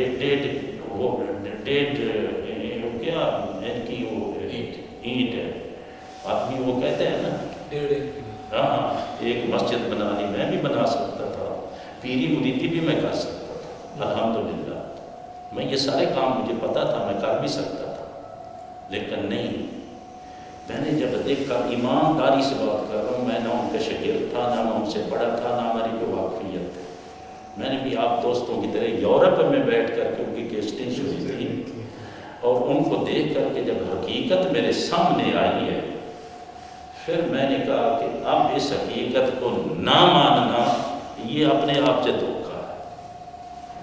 میں نے پوری ایمانداری سے 1 نہیں 2 نہیں 10 نہیں سینکڑوں کیسٹیں کتاب سن سن کے آدمی جس طرح دیوانہ ہو جاتا ہے، یہ میری حالت ہو گئی۔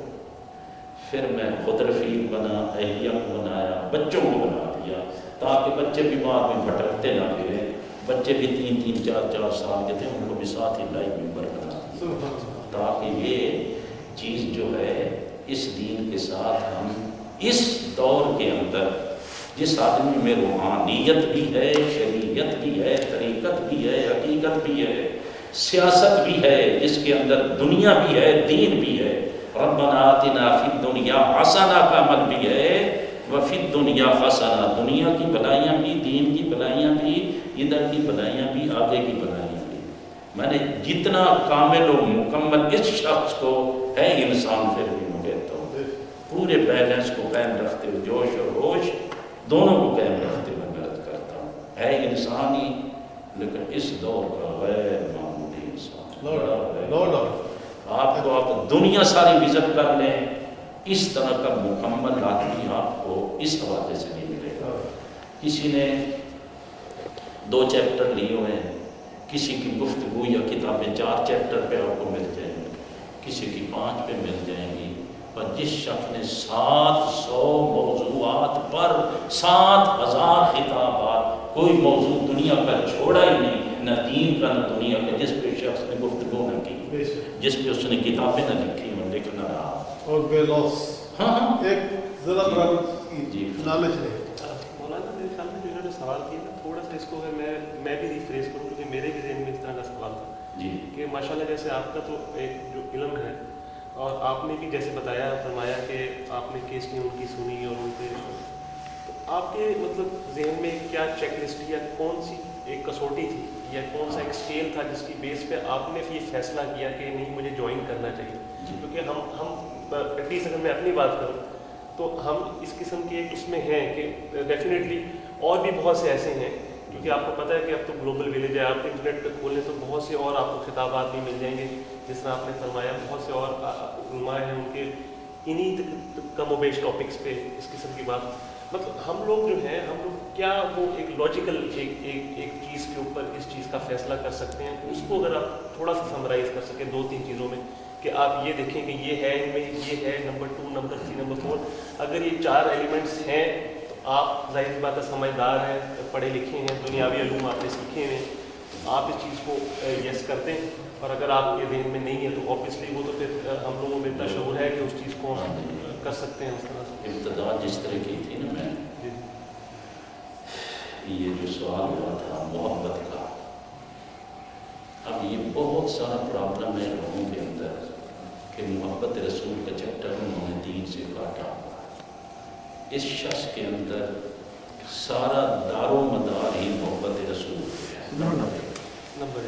یہ سب سے جدا، اور یہ ہو ہی نہیں سکتا کہ جس نے اسے رسول بنا کے بھیجا ہو اسے محبت نہ ہو، یہ نہیں رب اور رسول کی محبت، اور پھر رسول کے پورے گھرانے، اس میں اولیاء بھی آگے، صحابہ بھی آگے، اہل بیت اطہار بھی آگے، یہ مکمل آگے اس میں۔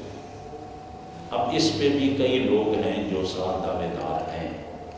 تیسرا جو فرق میں نے عرض کیا کہ وہ بات آپ کو دین کا ایک پہلو، عبادات کا، آخرت کا تو بتائیں گے، لیکن اس دنیا کو سنوارنے کا پہلو کو نہیں بتائے گا کہ اس دنیا کو کس طرح سنوارا جا سکتا ہے، کیونکہ رب کریم نے جو ہمیں دعا دی ہے وہ ہے ربنا آتنا فی الدنیا حسنہ، پہلے کہ پہلے اس دنیا کو سنوارو، پھر اس دنیا کو سنوارو۔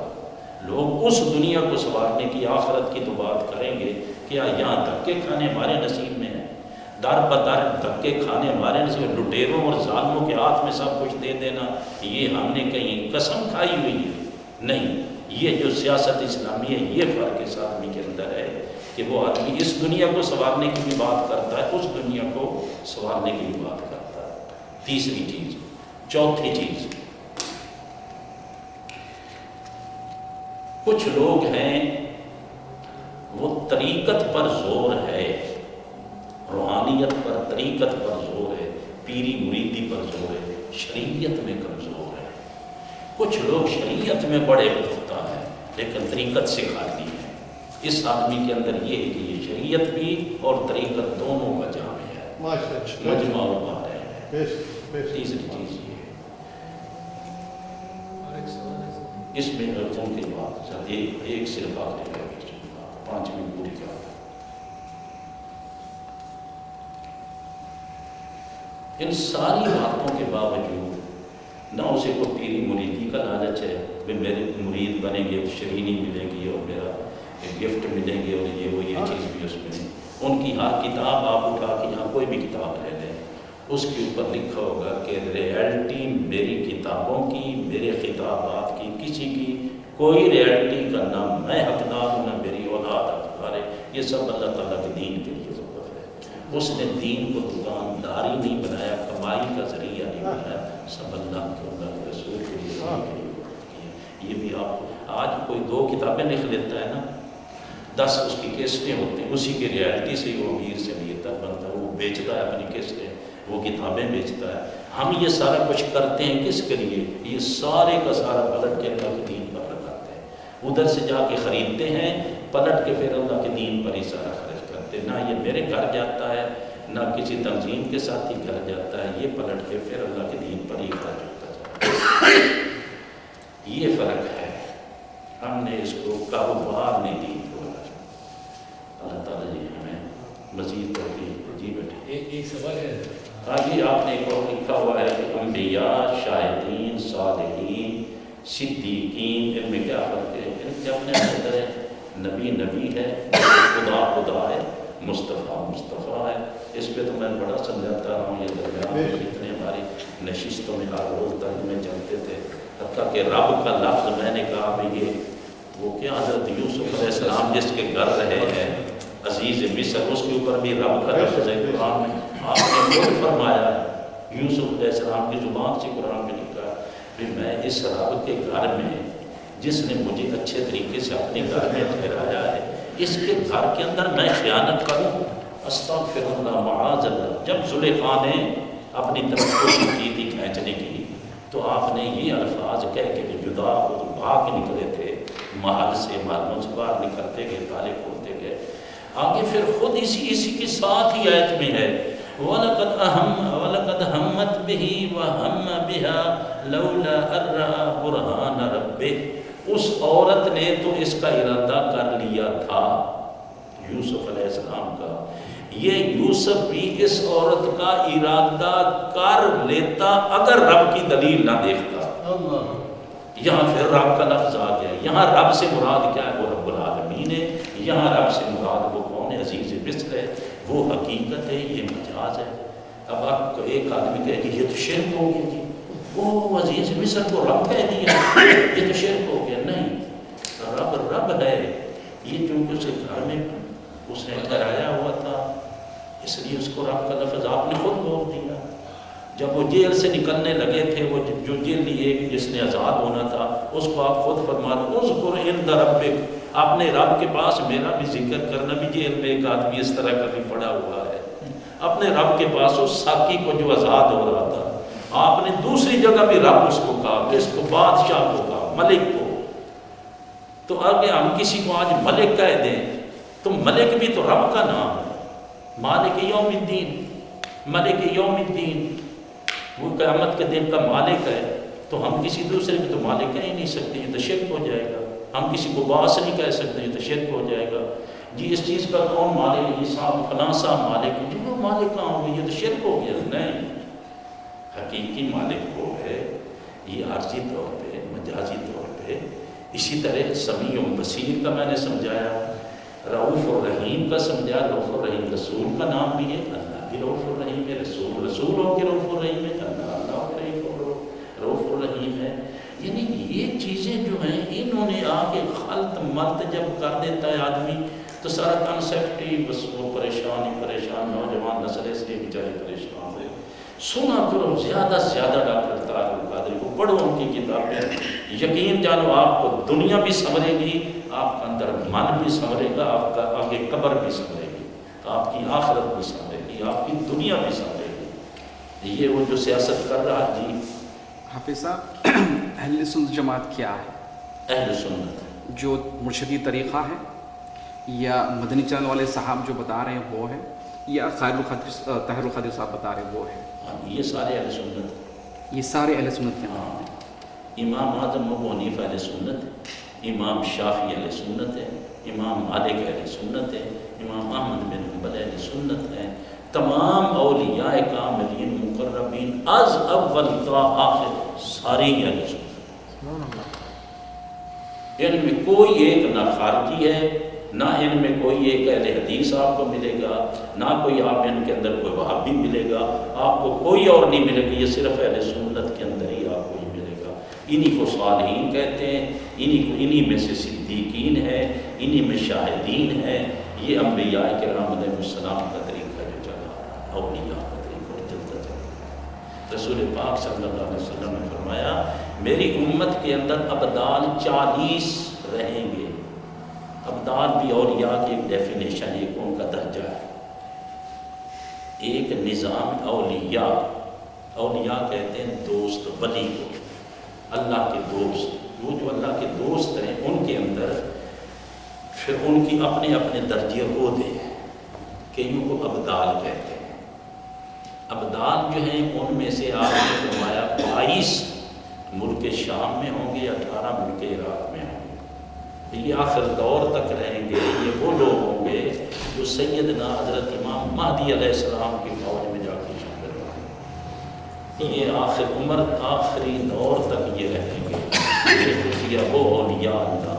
اس کے علاوہ آپ نے فرمایا 300 کی جماعت اولیاء کی پوری دنیا کے اندر ہوگی، اولیاء کی جن کے دل آدم علیہ السلام کے دل پر ہوں گے، کچھ وہ ہوں گے جن کے دل موسیٰ کلیم اللہ پر ہوں گے، کچھ وہ جن کے دل حضرت ابراہیم خلیل اللہ پر ہوں گے، کچھ وہ جن کے دل جبریل امین پر ہوں گے، اور ایسا بھی ایک ہوگا جو زمانے کا کتب ہوگا، وہ اسرافیل علیہ السلام کے دل پر ہوگا۔ یہ بے شمار پوری یہاں کتابیں آپ جا کے پڑھیں، ساری حدیثیں 366 حدیثیں صرف اولیاء کی شان پر جو رسول پاک صلی اللہ علیہ وسلم نے بیان فرمائی۔ یہ چیپٹر آپ کبھی نہیں دوسری طرف سنیں گے۔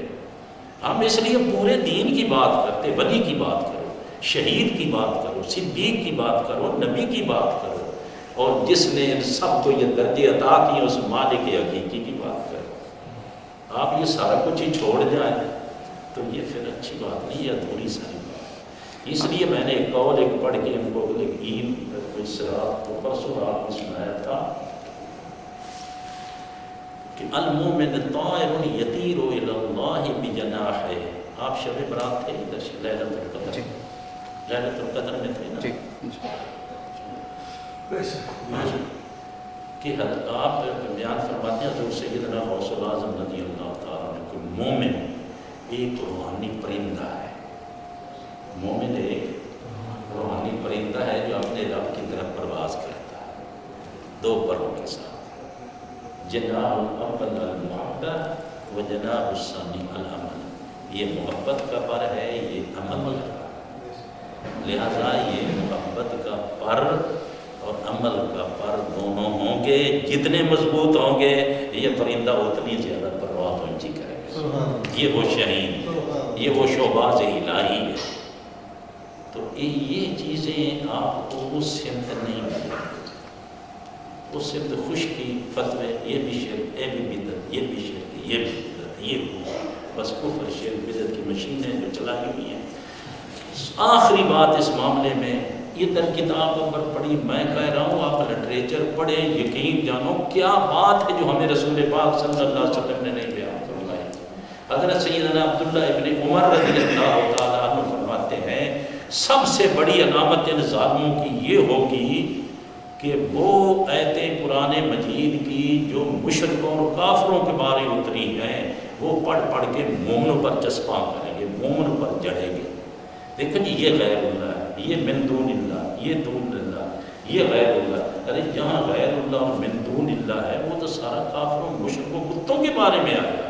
اور یہ تو اولیاء اللہ ہے, یہ تو دون اللہ نہیں, یہ اولیاء اللہ ہے, یہ مع المتقین ہے. ان اللہ مع المؤمنین, ان اللہ مع المتقین, ان اللہ مع المحسنین. اللہ تعالیٰ ان نیکوں کے ساتھ ہے. یہ تو اللہ والے ہیں, یہ دون اللہ کہاں ہو گئے, یہ غیر اللہ کہاں ہو گئے. ان غیر اللہ کو, دون اللہ کو, جو بتوں کے بارے آتے ہیں وہ ساری پڑھ پڑھ کے اولیاء پر جذبہ اور مومنوں پر کرتے ہیں. یہ ظلم ہوگا. دین ایک اور بات ہے کہ انٹرنیٹ پہ یہ بھی بات مساجد میں لکھا ہوا ہے کہ یہ جو 4 امام ہیں ان کو بھی پڑھنے کی آپ کو ضرورت نہیں ہے, مطلب کوئی فالو کرنے کی ضرورت نہیں ہے. میرے ذہن میں سے ان کا نام نکل گیا ہے. یہ جو پتہ نہیں وہ کھلاتے ہیں اپنے آپ کو,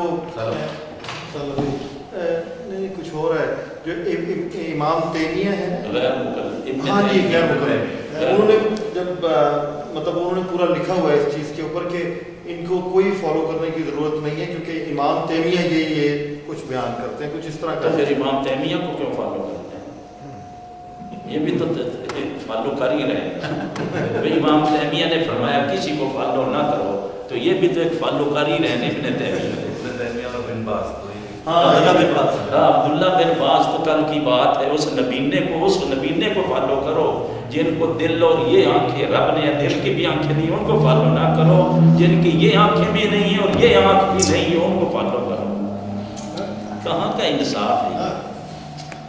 ہاں یہ جو نام آپ نے بولا نا یہی ہے عبداللہ بن باز مشہور, یہ بھی تو فالو کر رہے ہیں. یہ ہم یہ اس کے اوپر ابن تیمیہ فی نفس ہی خود آدمی آخر میں جا کے اس کا عقیدہ خراب ہوا ہے.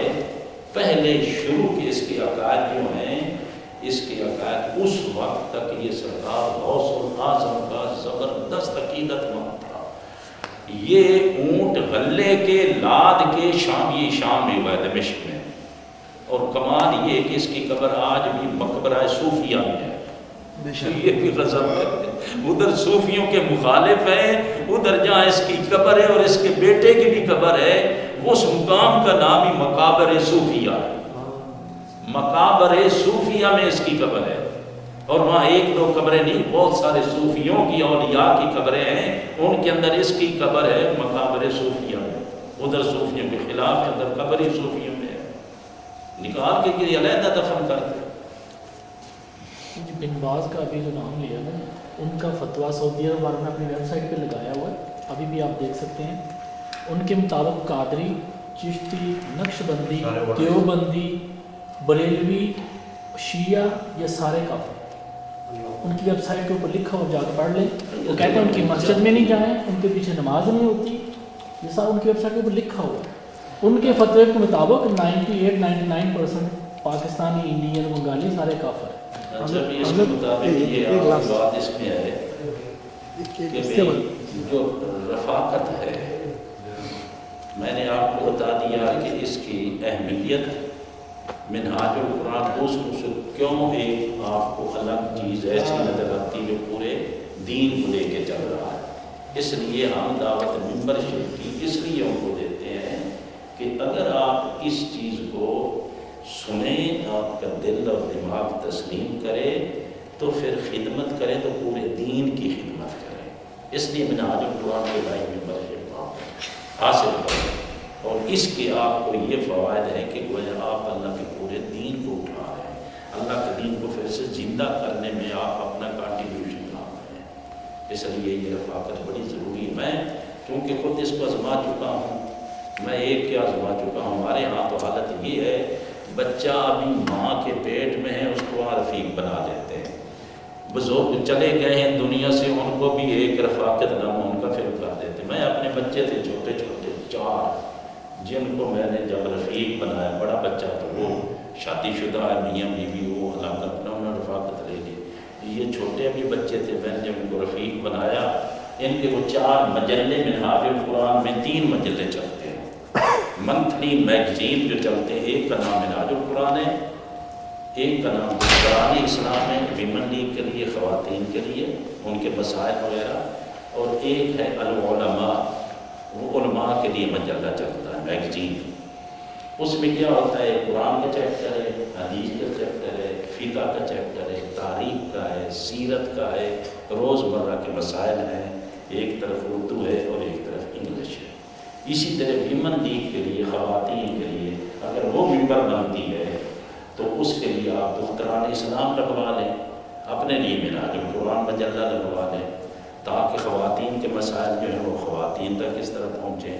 اگر آپ عالم دین ہیں تو علماء لگوا لیں، علماء، تاکہ آپ کو اپنے معیار کے مطابق وہ چیزیں ملیں۔ تو منہاج القرآن کے رفقا کو ان کے معیار کے مطابق، ویمن لیگ کو ان کے معیار کے مطابق چیزیں ملیں۔ جی ایک سوال ہے تھا، اب ایک سوال مطلب پچھلے جو ہے میسیج کیا تھا فاروق بھائی کے پاس سے، تو وہ بڑا وہ ہوا تھا، وہ آئے تھے بھی چلے گئے، ایک سوال کرنا چاہ رہے تھے کہ وہ میسیج میں لکھے تھے کہ بھائی میں اللہ یعنی اس رسول کی توفیق، ٹھیک ہے نا، اللہ اور اللہ کے رسول توفیق دے کر کے، تو اب یہ اس پہ ایک بڑا وہ کر دیے کہ بھائی ہم لوگ جو ہے رسول کو توفیق کیسا وہ کرتے ہیں، تو یہ تو وہ ہو گیا، یہ ہو گیا۔ اس کے لیے یہ ہے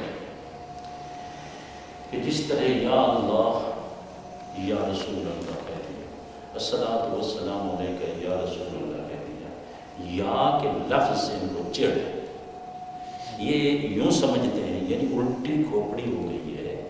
ہمیشہ گستاخ آدمی جو بھی بے ادب ہوگا اس کا الٹا دماغ ہوگا۔ اب دیکھو نا، ایک ہے یا اللہ، اللہ کو اللہ سمجھ کے میں پکار رہا ہوں، یا رسول اللہ کو اللہ سمجھ کے نہیں پکار رہا، اللہ کا بندہ، اللہ کا رسول ہے۔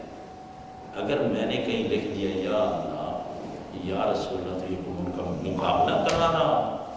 یہ سمجھتے بھی آپ لوگ جو ہے نا، یہ مقابلے، اللہ کے مقابلے میں ایک دوسرا اللہ کھڑا کر رہے ہیں، اللہ کیسی سوچ، کیسا دماغ۔ ایک آدمی الصلاۃ والسلام علیک یا رسول اللہ پڑھتا ہے، مثال کے طور پر دیتا ہوں، نماز تو ہم سارے پڑھتے ہیں، اس میں ہم جب التحیات پڑھتے ہیں، السلام علیک ایھا النبی ورحمۃ اللہ وبرکاتہ، ایمانداری سے میرا مزاج الحمدللہ، آپ اتنے دنوں میں ہمارا مزاج نہ ہٹ کرنا ہے، نہ کسی کو ذلیل و خوار کرنا، صحیح تبلیغ جو اصل ہے اللہ رسول کی، میں اس کے بات کر رہا ہوں۔ السلام علیکہ، سلامتی ہو آپ پر، علیکہ، آپ میرے سامنے تو علیکہ کہہ رہا ہوں۔ اچھا، دوسرا میں جب کہتا ہوں ایھا النبی، جو اے نبی، ورحمۃ اللہ وبرکاتہ، اللہ کی رحمت اور اللہ کی برکتیں ہوا، اللہ کی سلامتی ہو، اللہ کی برکتیں اور رحمتیں آپ پر ہوں، اے نبی صلی اللہ علیہ وسلم۔ یہاں میں السلام علیکہ کہہ رہا ہوں، ایک بار نہیں، 2 بار کہہ رہا ہوں، آپ پر سلامتی ہو اے نبی، یا نبی یا اے نبی میں کوئی فرق نہیں۔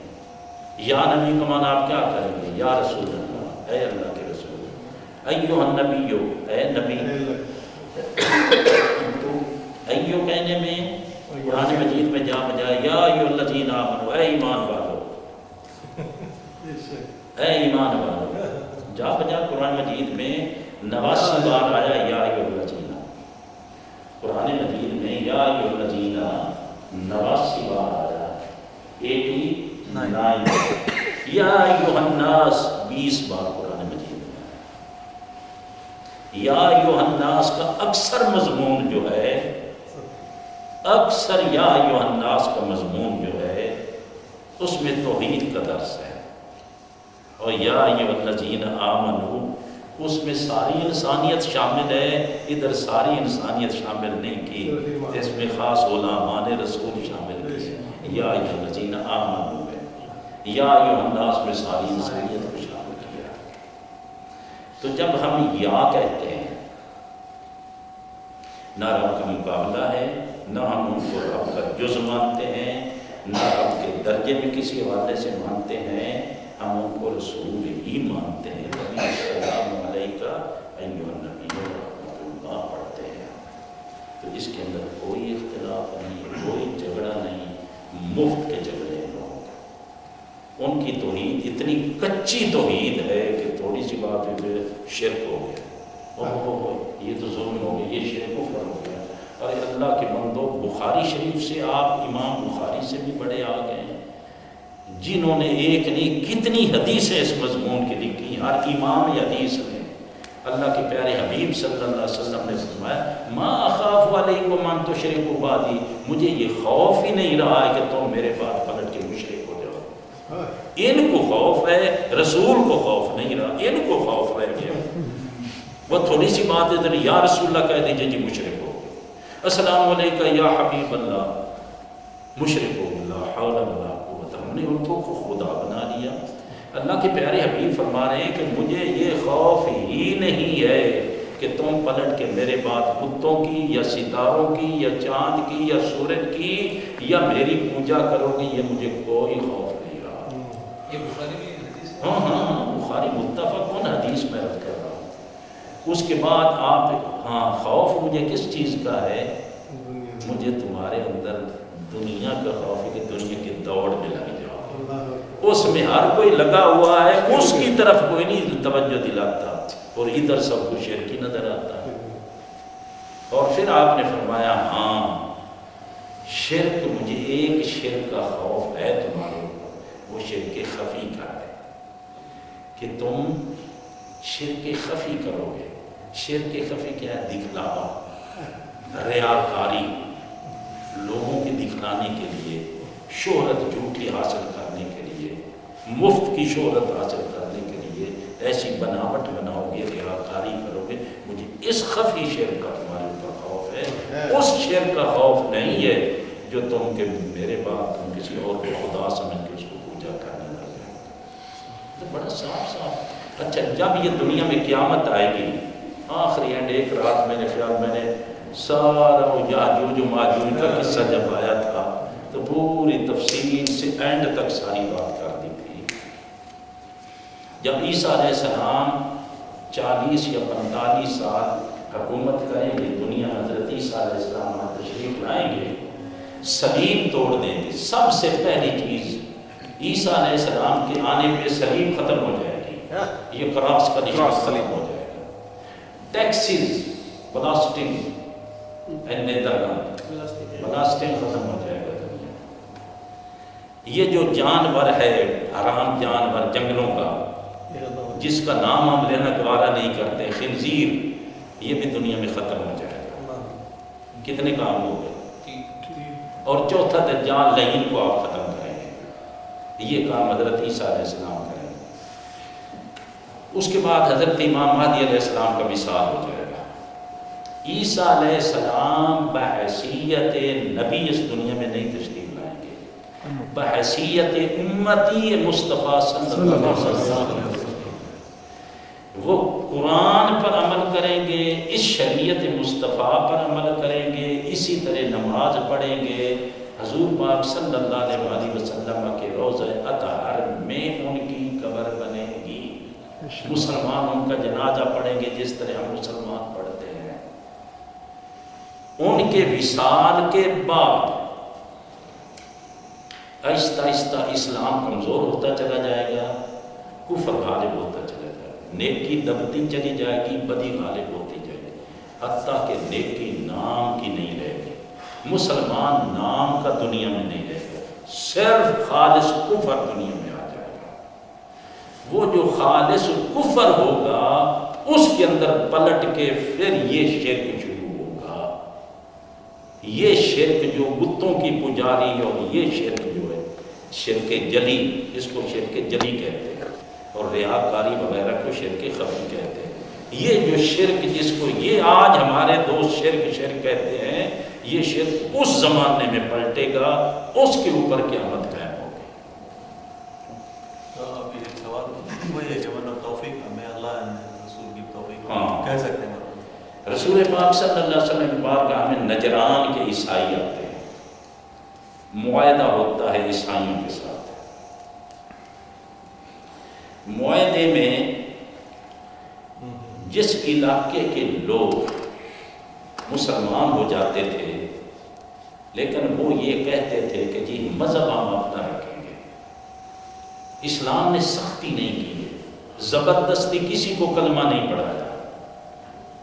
اگر وہ علاقے کے لوگ خود اسلام کو قبول کر لیں تو فبہا، اگر نہ کریں وہ کہیں جی ہم اسلام تو قبول نہیں کرتے لیکن آپ کی حکومت میں آنا چاہتے ہیں.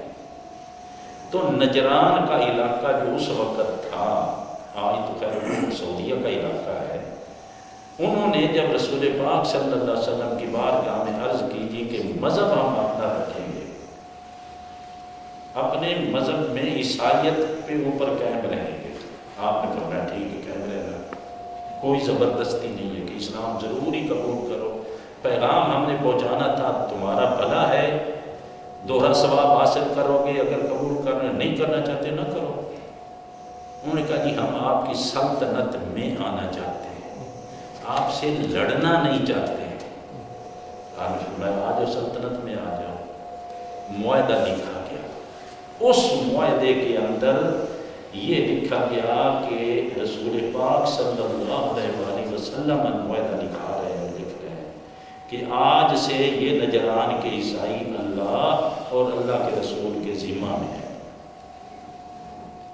اللہ اور اللہ کے رسول کے ذمہ میں آ گئے، اللہ اور اللہ کے رسول کی حفاظت میں آ گئے ہیں، اللہ اور اللہ کے رسول کی امان میں آ گئے. تو پھر یا تو مطالعہ نہیں، یہ جہالت ہے. مطالعہ کریں، پورے اسلام کو پڑھیں.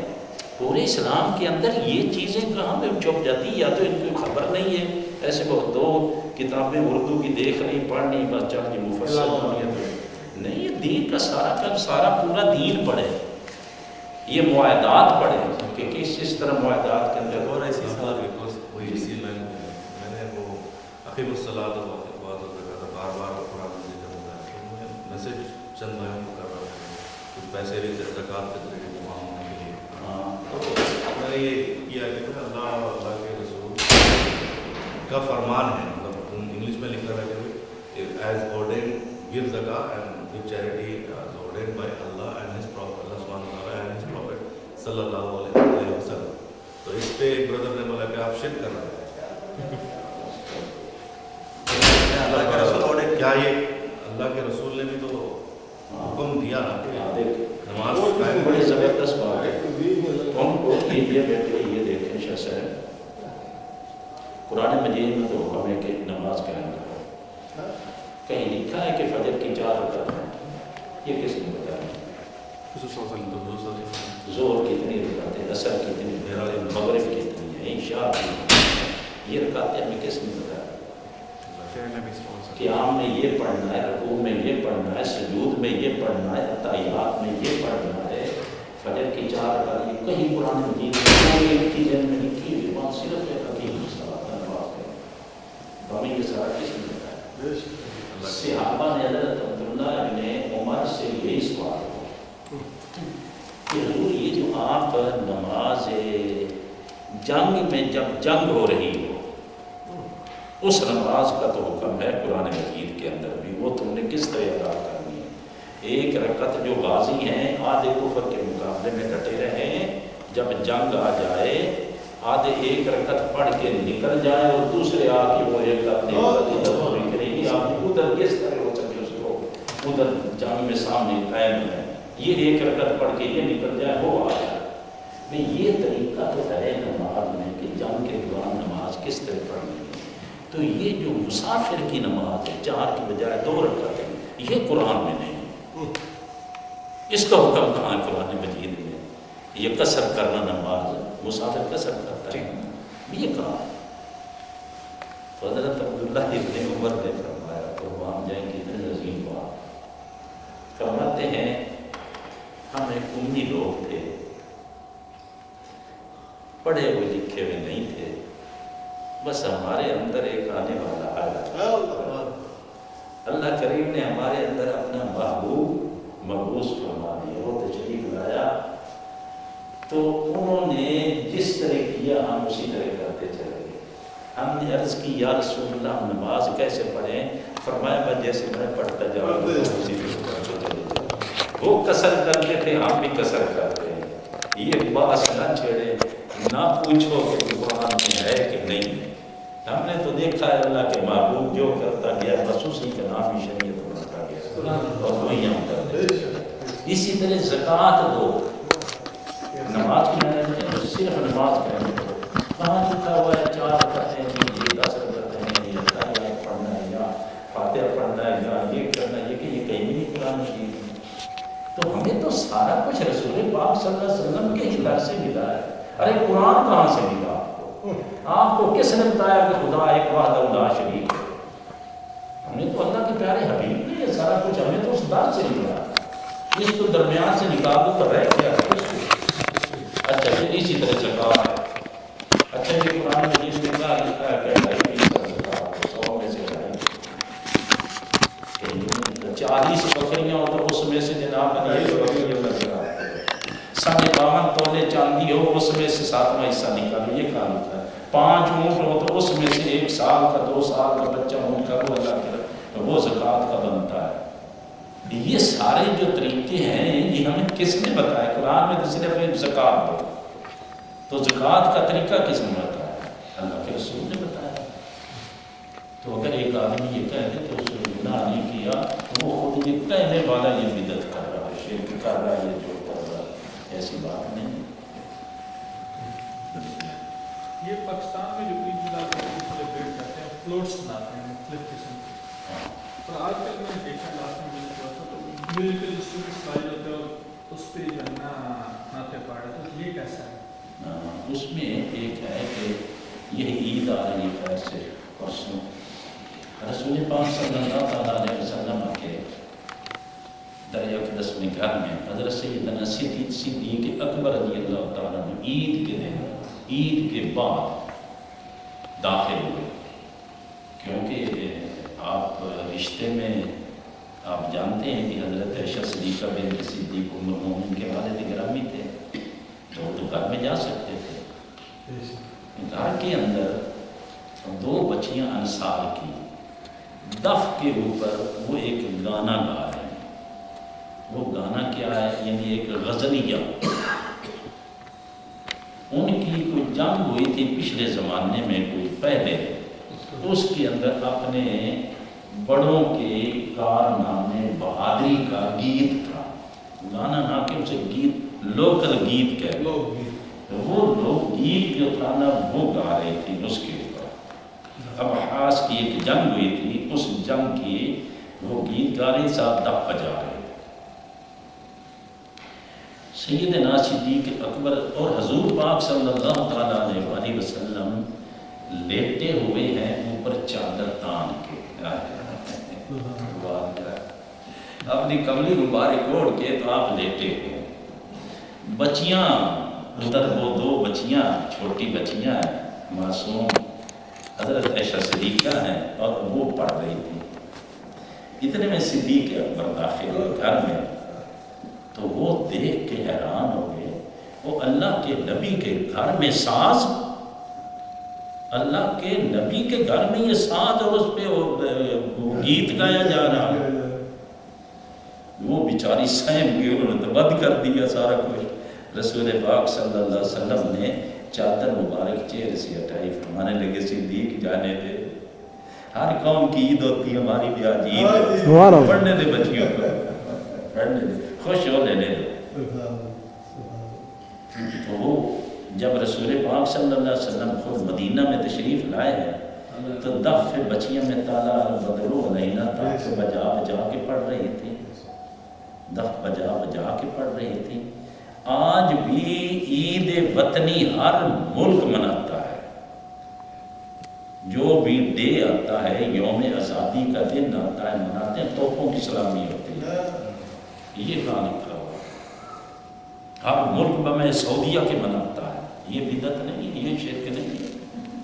اچھا پھر اس کے اوپر تلواریں لے کے ناچ رہے ہوتے ہیں. کبھی آپ نے دیکھا ان کے عید وطنی مناتے ہیں اور ان کا جو ملک ہے ملک ہی ہے نا، ملک ان کا جو کھڑا ہوتا ہے، جو بھی ملک ان کا ہوا ہے، وہ آ کر کے جناب علی باقاعدہ سلامی جب اس کو دیتے ہیں تو یہ چوم رہے ہوتے ہیں، کوئی ہاتھ چوم رہا ہے، کوئی کندھا چوم رہا ہے. وہ بدعت اور شرک ہے. اور تلوار، ہاں ڈانس ناچ رہے ہوتے ہیں اور کر رہے ہوتے ہیں، کیا سے کیا نہیں ہو رہا ہوتا. تو یہ عید وطنی ہے، ایک وطن کی آزادی کے لیے تو وہ دن منانا ہو گیا، سیلیبریٹ کرنا ٹھیک ہو گیا، اور جس دن ساری کائناتوں کا داتا حضرت محمد مصطفیٰ ساری کائناتوں کا نبی آئے اور اس دن خوشی نہ منائی جائے، اس سے بڑی خوشی کون سی ہے؟ جن کے آنے سے پوری انسانیت آزاد ہوئی ہے، تیرا ایک اتنا سا ٹکڑا وطن آزاد ہوا ہے تو خوشی منا رہا ہے، اور جس کے صدقے ساری انسانیت آزاد ہوئی ہے اس کے لیے خوشی نہ منائے، اس سے بڑی خوشی کون سی ہو سکتی ہے؟ تو لہٰذا وہ خوشی منانا نہ کوئی گناہ ہے نہ کوئی شرک ہے، اور اس کے اندر اگر کوئی اس طرح خوشی کا انداز ایک ہے وہ ٹھیک ہے، جو غلط ہے ہم اس کو غلط کہتے ہیں۔ وہ میں نے ایک دن پہلے بھی عرض کر دیا بھی غلطی ہے، کعبۃ اللہ مکہ مدینے میں جہاں کی جائے وہ غلطی ہے، خواہ ادھر آپ کے آسٹریلیا میں کی جائے غلطی ہے، اچھائی ہے، اور اگر آپ کہیں گی کہ وہ اس میں تو جی وہ گانے باجے والے اور ناچ اور یہ وہ جو غلط ہے وہ غلط ہے، تو بھائی وہ غلط تو میں کہے تو اس نے یہ بھی بتایا تھا بھی اگر ایک آدمی کہے جی ہم نے فلانے دربار پہ جی داتا صاحب یا حضرت خواجہ اجمیر نہیں جاتے جی، وہاں تو لوگ ناچ رہے ہیں اور وہ کر رہے ہیں، بھنگ پی رہے ہیں، کوئی وہ کر رہا ہے، اور اللہ کے مطلب پھر تم کہو کہ ہم حج پہ بھی اس لیے نہیں جاتے جو وہاں جیبیں کاٹی جاتی ہیں، بالکل جوتے چوری ہو جاتے ہیں، تو آپ کہیں گے نہیں ہم تو بھائی حج پہ نہیں جاتے، مکہ مدینہ نہیں جاتے، وہاں چوریاں ہو جاتی ہیں اور جیبیں کاٹی جاتی ہیں، غلط ہے جہاں بھی کوئی کرتا ہو، اچھائی غلطی کو منع کرو۔ ابھی میلاد میں جو منا رہے ہیں جیسا بولے کہ یہ جو باجے وغیرہ چل رہے ہیں، اس کے علاوہ وہ کیا کر رہے ہیں مطلب کہ چھوٹا سا کعبہ نمونہ جیسا فوٹو مدینہ دونوں چیز چھوٹے سے بنا کے اسٹیج پر 10 لاکھ روپے کے 20 لاکھ بڑے اسٹیج بنا کے وہ رکھ رہے ہیں بازاروں میں بیچ میں، تو اور لوگ یہ اس کا کہاں تک ہاں یہ ہے کچھ تھوڑے سے تجاوزات نہیں ہیں، اور اس کو بڑے ٹرکوں میں اس کو گھما رہے ہیں سارے جلوس وہ تو دیکھتے ہیں ان کے ٹرکوں کے اوپر ہیں، سوال یہ بن تو گیا لیکن اس کو رکھیں گے کیسے؟ وہ پرابلم یہ ہے کہ انڈیا میں جو گنیش نہیں ہوتا ہے وہ جو ہاتھی والی سمت والا اس کو مٹی کا بنا کے اس کو پانی میں پھینک دیتے ہیں، تو جب اس کو گھما کے پھینک دیتے ہیں تو یہ پھینک تو نہیں سکتے ان کو، مکہ مدینہ جو بن گیا لکڑی بڑے عمارت جیسے ماڈرن، تو اب ان کو کیا کریں گے، کہاں رکھیں گے؟ ایک چیز میں بتاتا ہوں کہ یہ اصل میں جو تجاوزات ہیں اس میں لگاؤ کہ یہ جو دکاندار قسم کے لوگ ہیں اپنی کمائی ہے اور لوگ دیکھا دیکھیے اس سے بچنا بہتر ہے، اس سے بچنا بہتر ہے، اس سے بچنا بہتر ہے۔ باقی رہا کہ وہ لکڑی یا وہ یہ کاغذ یا وہ اب اس سے نہ وہ اصل مکہ مراد ہے نہ اصل مدینہ مراد ہے، وہ ایک ماڈل سستا ہے، اور تو ایک وقتی طور پر جب ایک شوق ہے بچوں کو بڑوں کو جب تھوڑا سا خوشی ہوگی وہ لیکن مجلس محفل لگا ہے وہ اچھی بات ہے۔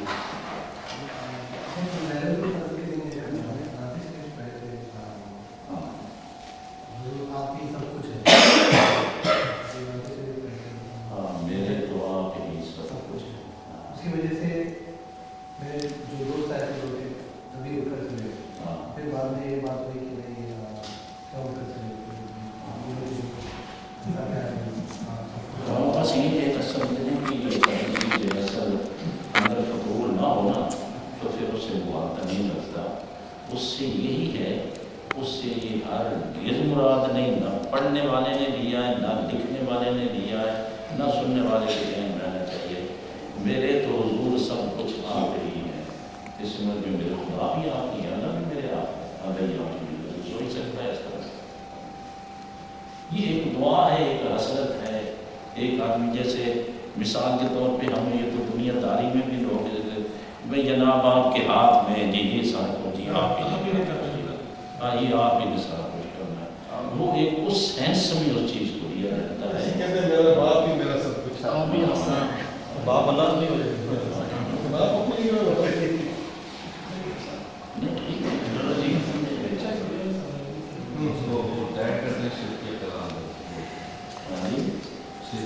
بات وہی اور کوئی شرک اور اس کا